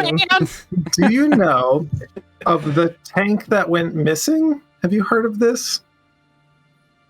Yes. As I look very smugly, and then I peel apart, I undo the buttons, slowly undo the buttons on my jacket, and I say, does this look like the crew that turned the tank into their own personal armor set after we were done? Right, you all have that heavy armor now. Yeah, so I put that on my item in my load that I'm wearing that armor. It's like 2 points or 3 points. It's 3 points. I think heavy armor it's 3. It's 3. Wow. Yeah, I put that is the item I choose to have, and I undo my long coat that I wear, and then pull it aside and show her.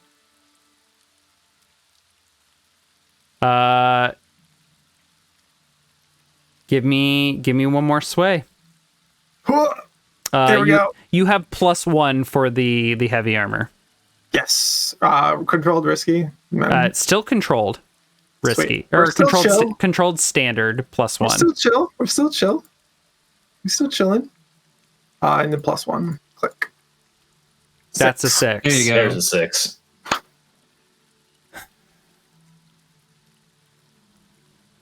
Sister Quellen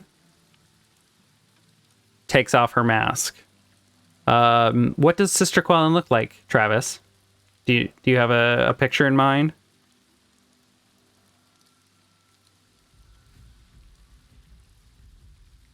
Witchy? If not, I'm prepared to give a description. I can actually get a photo for you of an actual witch, like one from Amsterdam. Travis respond, because Travis was the one questioning. That's true. It is your lady.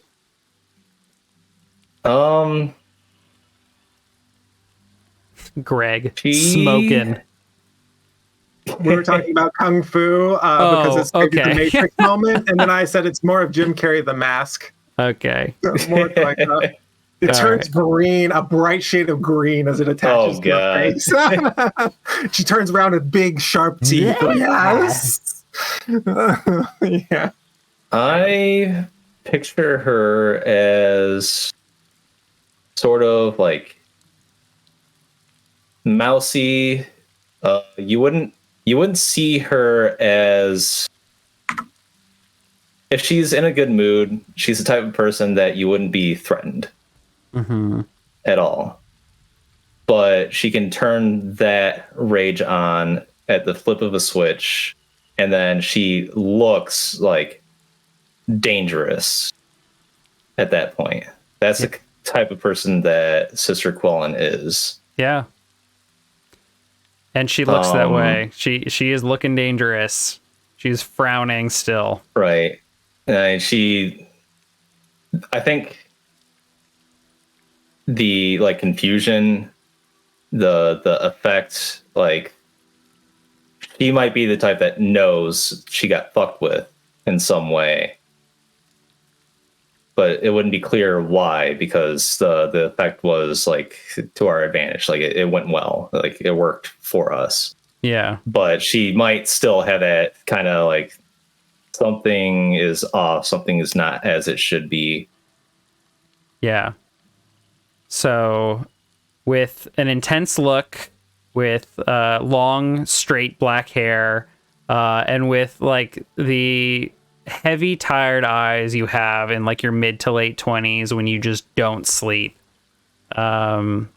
She like looks, you've just had a kid, like my brother. yeah, He's like zombie. yeah. She just looks at the four of you, including you, Denna, and says, "Look, we should probably get out of here. You made a good point that without cover, we're quite exposed up here, especially if whoever you are, you found us." I point over to our place and say, "We can take you to the docks. Our place is nearby. This is pretty much our turf." With that look, like pretty And there kind is of a big deal. it's not yeah, we're just nearby. Cool pad on the docks. Got a view of the water, the lake Barda. The Ever heard of dockers it? totally don't own it. It's called the dock. The dockers. Yeah. We take them into an abandoned shipping container. Totally not gonna murder them with chainsaws or anything. Looking I'm not here right now, okay? I won't kill them with chainsaws. looking Thank you. at each of you carefully and slowly in directly with direct eye contact. She just gives a slow nod. Sayrite and Vasilla both are masked up. They're like grabbing all the things, basically the ladder, the sides of the antenna. And Vasilla puts her mask back on, and once again you can see like the tendril branches like digging into her skull. And again, much like Groot, she grabs the remaining pieces. And they just begin walking down the side of the building of the exterior. Like roots, you all peer off the side and you can see like roots are coming out of their feet through their shoes, just digging into the brick and mortar. Like vines that grow up the side of the building. Yeah. That's fucking amazing. So they're kind of Spider-Man grooting down. Like they're just walking down it like it's flat. Yeah. A flat surface. I think Quint kind of like loses himself for a second, and he turns into that like he's a kid that just saw like the most amazing magic for a moment. Yeah. And he's like peering dangerously over the edge of this tall building, watching this thing. Don't fall. You'll join me. as you like float with them. So three of you are already way behind. Denna, would you like to lead the way to the hideout? While the rest of these bros catch up. As we scuttle. Yeah. In my heavy armor trying to go clunk down the ladies stairs. first. Exactly. Okay. So you all regroup at the hideout where you can kind of like debrief with them and talk about stuff with them. What are you hoping to accomplish with them? Since it is getting late, I kind of want to fast track this. A little bit.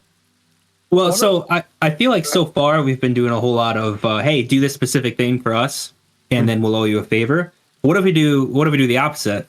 Well, I mean, I guess kind of the same. Yeah. So like, we're not asking for anything just yet, but we're going to open up a favor to be called upon in the future, and in return, we'll do something specific for them rather than murder hoboing our way through. Yeah, but I mean, like they need help setting up something more discreet where they're not going to get caught. So maybe we can help them do that goal, and then we have like a favor we can call. Yeah, we can make it like some of our long-term projects to help them with their like long-term projects or something. So, but like that's an idea. They're against Rust. We're against Rust. We have allied ideas, and we're looking for allyship as the factions that are not like tier 3 and tier 4 need to look out for each other rather than warring with each other. Right. Yeah. Let me So find... we can absorb you later. Excuse me? My. Says Quellen. What was that? It's not here right now. Oh, right. This was... Okay. Fuck you. Oh my god, why can I not... Oh, here they are. Sisters of Heme. So I'm just going to roll their project clock because they are very close. This was a 12-step clock. They... On their first roll, they crit. They got to 5 out of 12 on their first roll. And then they rolled a 6. They were at 8 out of 12. They were 2/3 of the way done as a tier 2 faction. Yeah, that's incredible. And they rolled a 4 or a 5 this last time. So they're at 10 out of 12, and that's a 4. So this was actually enough. They have enough, they determine. They just need help getting out of the city. Oh, we can do that. Yeah. It's easy enough. You can get out of the city on a boat fairly easily. No, you can't. No, you can't. Yeah, isn't it being blockaded by the pirate? No, the pirates are just raiding everybody. Oh, that's true. In the past, you could have gotten out easily on a boat. That is why it's a bit harder. But we know a guy that knows another, so it's fine. Wait a minute. No, this is perfect. We get them out of the city and we solve the problem. They're gone. No more ghosts are getting juiced. Yeah, we actually have gone and solved the problem. No more ghost juicing. And we also want to go out there. Yeah, we would like to get them out of the city then. I don't know. But we also need to go out of the city for one of the side stories. Because the caravans are getting raided on the way into town by the people out in the wastes. They're raiding the caravans to get they think they have one of the Elder Rubies. They already got it. Look, helping them get out of the city will effectively just be an acquire asset roll. Mm-hmm. Yeah. So you just need to do that and you can get them out. Cool. Okay. This is not going to be a job or super complicated. I will figure out what they can offer you in exchange. But is everyone feeling like we have time to do XP and payout? I'm available. I'm good. Yeah. I ain't going anywhere. It's 3 p.m. Seattle, Eric, you said that was okay? I'm great. Yeah, I'm great. All right. I'm sleeping in tomorrow. Bree's out of town. My construction guy is not coming, so I don't have to be up at 8 when he would normally be here. So I just do whatever. Damn. Nice. All right. Just hanging out. I will be putting up some drywall, but not at 8 a.m. on a Saturday. Very nice. You wouldn't catch me doing that ever. We were saying. Okay, let's so they are down to just hang out with y'all. And we can you can like exchange some information with them next time if you like. But they appreciate the help. One question I have for you, Quint: do you ever bring down your mask for Quellen? Do it. Maybe we'll have that scene next time. And you should think about that. It won't be for a while. Right now, I think he's nervous about his rival is in his house. Yeah. And he's looking at his things, and like he probably wasn't so hard into the occult shit when he was with the Rust brothers. Yeah. But he's worried that like somehow, some magical way, she's gonna piece it together just by looking at his stuff, looking at him, who he is, and then this is all gonna go sideways or something. Mm-hmm. I'm waiting. This is going to be the cinematic moment. We get them out of town. They're standing there. They're about to say goodbye. And the sun is setting. Yep. The sun is never up because it's a night thing. But the moon is big in the sky in the distance. He takes his mask off. And he's like, I love you. And she's like, I always knew. I always hated you. I abandoned the Rust Prince for you. For you. Oh, this is going to be a good episode adorable. next episode. Holy shit. Somebody make a fanfic. I know you're That's out our there. next Quint's our wet next dream one-shot. tonight. Quick, someone use AI to generate fanfic pictures. Oh, Correct. I really want to Temmer. have a go at that. Temmer in Like the chat, one- please go put in Rule 34 into the AI. No. And, No. No. Wait, Okay. we're talking about fanfic. Okay, I know Payoff. Overwatch. After a score, the PCs take stock of their income from the operation. A successful score generates both reputation and coin. You earn 2 rep per score by default. If the target is a score of the score is higher tier, which they were, you take +1. So you will get 3 rep. Let's take a look at the crew sheet. Let's just pop that open. So you all get 1, 2, 3 rep. So you hit here 3 rep. I think that's where it goes. You need a lot of rep to level, if I remember correctly. I thought I'll- rep was right under deity. That's the rep. Yes, I just added 3. Yeah, that's great. Okay, It great. should be really, really hard to go up in Right. like Yeah. reputation. Not like hard, but like it's a while. We did it not too long ago. I'm sorry. I'm giving you all. No, you're not getting turf. You don't have additional turf. Turf is more than just one building or one That's fine. hideout. Okay.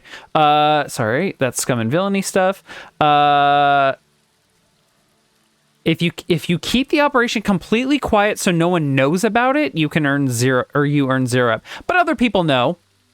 Oh, and we're Yeah. gonna go back to our contact, the Yeah. ciphers. Hey, there's gonna be no more ghosts like being dead. Hey, like Okay. Jeremiah, like this is So- what was happening.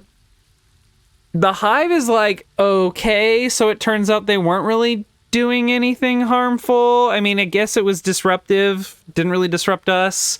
Glad they could get ghosts so that the Rust Prince couldn't. Here for your trouble and to help them get out of town. Everyone take +1 coin. The the ciphers are similarly grateful. You may not probably reveal as much truth about the nature of why the ghosts were disappearing and your role in stopping that, but the job is done. Everyone take +1 more coin. And I will go ahead and add 1 coin each for each of those factions to the crew as well. Our NPC that is the crew. Yes. Is Quint continuing to hold Jeremiah's coin? Jeremiah comes back at some point. That'll Okay. be next session. So So I can have an exciting story of where I was. yeah. I don't know, does Denna insist that she get part of the cut or she hold on to it for Jeremiah? She's going to give it to me. She's a nice lady. Yeah, And I okay. help her a lot. No, I'm asking you, Millman, since you're playing Denna. I'm playing both characters. This is really one-sided. I mean, she's kind of, developed a relationship with Jeremiah, so she holds on to the Yeah. money for him. She's my Okay. bestest buddy. I would be don't so ghosts- upset if she did. Is that something ghosts can do? They Yeah. reduce strain by, or they reduce drain or whatever it's called by possessing somebody, right? Is Jeremiah her like fix? Maybe. Maybe. Jeremiah's her vice. Yeah. His new That's vice right. provider is her. Oh wait. That's kind of sad. figure that out Jeremiah's next like, I'm going to go episode. hook up with other people. And Denna's kind of like, I kind of want to like hook into you. I want to get all Well, up in maybe there. it Maybe happens at the that same is time. the thing, right? Like I'm getting high while she's riding the bicycle, That's what she while can I'm feel it. riding the bicycle. You know what I mean? Like that is So one so roller next week, coaster of emotions. Quint's gonna have the mask reveal moment, like romantic tension with Quellen, and then they're gonna just like look over to see Jeremiah just like face hugging and smooching himself. Where Possessed. did you go? I've missed you. Okay, let's keep moving. Oh, it's so Um, fucking weird. Yep. We did Very rep. weird. We did coin payouts. Yes. So we're doing upkeep again with the dockers. They want their tithing of 2 coin. Out of the crew question mark Yep. team. So we Okay. don't I'll piss take them off. I'll take the 2 earn and Yeah. give it right back to them. All right. Heat. Smooth and We quiet, didn't low turn. exposure. Yeah, 0 heat. Like nothing happened. It was great. Oh shit. Uh-oh. Wait, what did you roll on your effect of the? You rolled a 6. Yeah. Yeah. Everyone in this city block gets real confused, and their memory of that night is like, it was perfectly clear and nothing was going on. It was a lovely evening. And everyone's like, Perfect. it was raining last night. What are you talking about? And everyone's just Yeah. like, oh, I see there's like all these weird like piercings in the side of my house. Don't know anything about that. Oh, well. Probably was always there. Yep. Those pesky woodpeckers. Yeah, exactly. So perfect. 0 heat. Well done. I think that's our first job with 0 heat. I was gonna say this is our first S rank mission, right? Like you get your tally at the end of the run, and it's just like S. Okay. Oh yeah. So let's do XP. The crew. Did you advance the agenda of your deity or embody its precepts in action? Yes. I'll give an XP for that. Plus, you met your deity finally after 7 sessions, so I'm gonna just give another XP. It's technically still the same session, you know? Yeah, just one session. Right. Yeah, I'm just calling it a session. Did you Yeah. contend with challenges One above shot. your current station? Technically yes, but no. I'll give. We were about to. Yeah, we were, but things changed. Yeah, I mean, didn't- this is a challenge of protecting the world from the Rust Prince, and you are getting engaged with that a little bit. I'll give you one. Did you bolster your crew's reputation or develop a new one? Y'all are strange. That's still definitely the fucking case. You know what? 2 XP for that. So you all advance. Did you Hell express yeah. the goals, drives, inner conflict, or essential nature of the crew? Yes, I'll give 1 for that. So we get to pick a new special ability. Alrighty, boys. Let's look at Here, this. you know what? I'm going to mark that as the first thing we do next week. Yeah. Okay. So, We didn't think about it. because Give us a chance to look at it. crew advancement is a little complicated. Because you all also get like upgrades and stuff. I think. We'll look into it. Okay. Oh, I already see one that's amazing for us. Now, Continue. let's go. I'll go left to right. Garros. Hello. Did you address a challenge with deception or influence? Yeah, I used actually our own crew's influence to like our armor and our own like prestige actually. Yeah. Yes. And you also actually, I mean, you all had the Hive hire someone that we don't even know who that was. Yeah. Someone else was there helping, but we don't know. Yeah. Okay. Yeah, that's correct. They were watching our back. Mark XP. Did you express They your go they go back to their boss and went like, don't know who that was there because they got hit by the mind wipe thing too. So she's like, did you do the job? They're like, what job? What are you talking about? Like, I don't know. I was out. It was a doing whatever lovely that night. Yeah. It was great. Anyways, I there's got a whole other burrito. storyline there. Anyways, 1 XP to start. Yep. Did you express your beliefs, drives, heritage, or background? I kind of hate Rust a lot, but like, I don't know. Okay. Take 1. And again, this can go in Insight, Prowess, Resolve, or Personal playbook. And then did you struggle with issues from your vice or trauma? Not really. Yeah. I did go like talk to the guy who like we were fucking up his life when I got the trauma, but like, I don't know. Yes, actually. You Okay. yeah, that's kind of soft. Take 1 more XP. Where are you putting all these? I have not decided. Okay. I was just No worries. count them down. I will let y'all know. Sounds good. Quint. I'll put it in the chat. Quint. Yes. Quint. Did you address a challenge with knowledge or arcane power? Yeah. Absolutely. No shit. Yeah, we addressed it with arcane power, and then we got knowledge, and then we used that knowledge to completely change the plan All right. I marked. and get a different result. I'm sorry. I marked it in playbook for you, even though you could have put it anywhere. So take 2. Did you express your beliefs, drives, heritage, or background? 100%. Yes. Take 2. Okay. And did you struggle with issues from your vice or trauma during the session? Vice. Yeah. My vice is weird. Yeah. Definitely your vice. Okay. Yeah. I don't think your trauma, Not though. the trauma, right? Yeah. But, did I struggle with issues from my vice though? No. I kind of don't. No, you're right.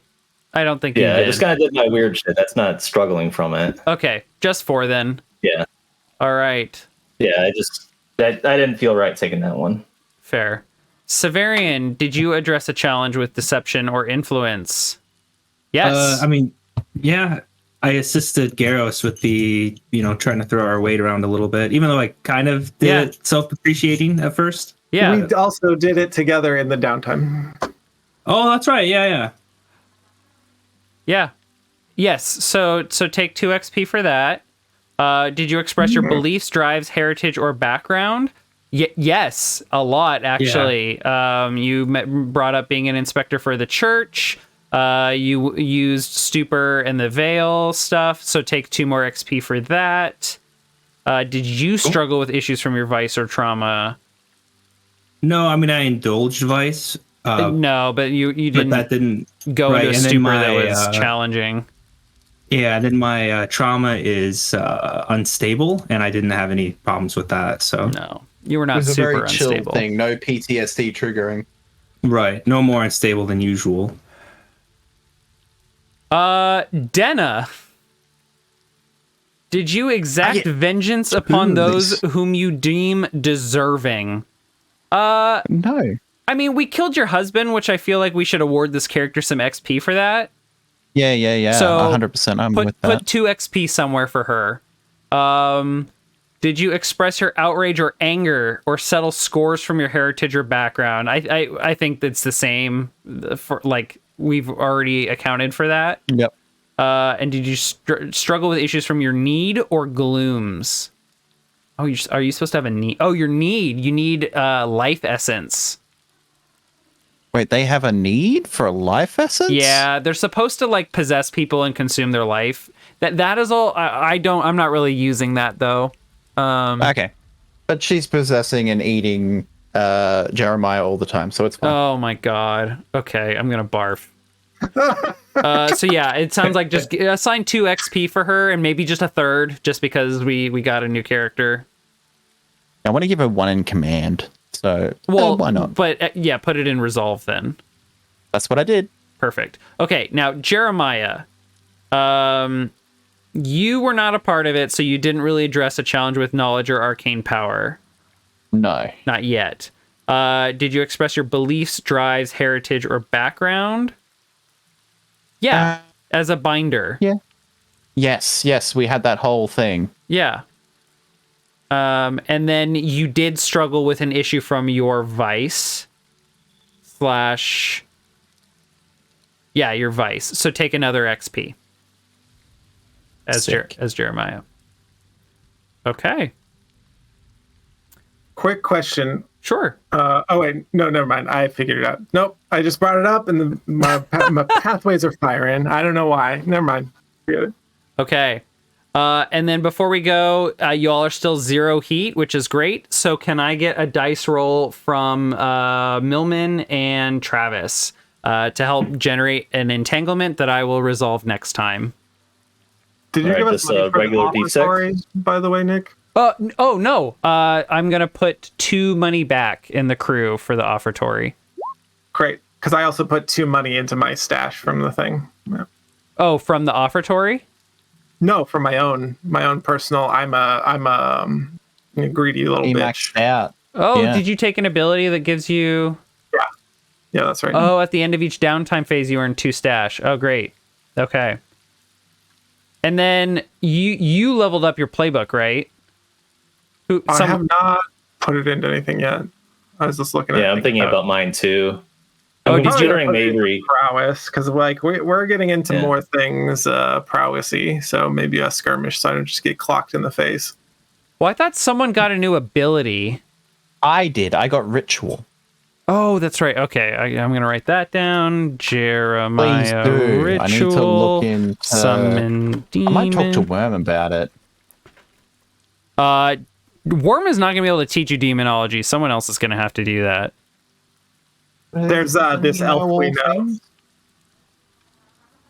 Okay, I thought There's another guy we met last time. I that thought could one teach of him. you all finished a playbook advancement. My last one was a playbook advancement for being a greedy asshole. It's a little something on the side. At the end of each downtime phase, you earn +2 stash, because we're gonna have a downtime phase coming up. Okay, I leveled up my rec by 1. nice. It wasn't a playbook. Okay, maybe I'm just thinking of the crew that leveled up. Okay, Yeah. what did we get here? 2s. Okay, so that's going to be another gang trouble or usual suspects. Classic us.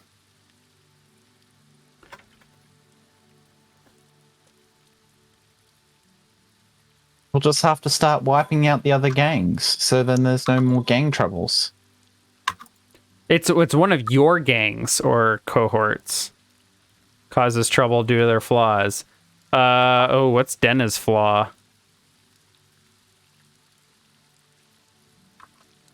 Savage and principled. Huh. We'll see.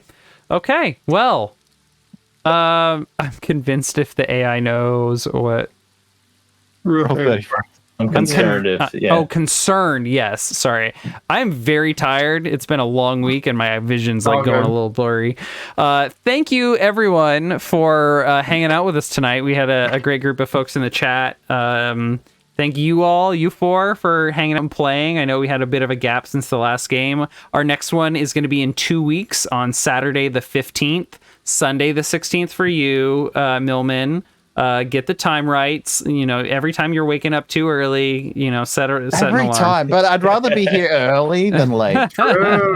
Right. Perfect. Yeah. So tune in next week on Wednesday. We are jumping into our first session of Scum and Villainy, which is our sci-fi campaign, season 2 of the show. It's mechanically very, very similar to this game and should be a lot of fun. We have had very rich world building over there as well. Yeah, Yeah. 2 sessions that were very good. I had a great time watching. Thanks Thank y'all you. for being incredibly entertaining. Okay. Any shout outs before we go? Not really. I'll be I'm here good. on Twitch. You can find me. It's the weekend. I got a long weekend for the Queen's birthday, so I'll be live a lot this weekend because I only been streaming like 4 hours every day while I've been working. Yep. Okay. Well, that's it from us here at Fable Table, Grim Streets of Alderstone. Have a good night. See you next time. Bye-bye. Yep. Thanks, guys. Bye.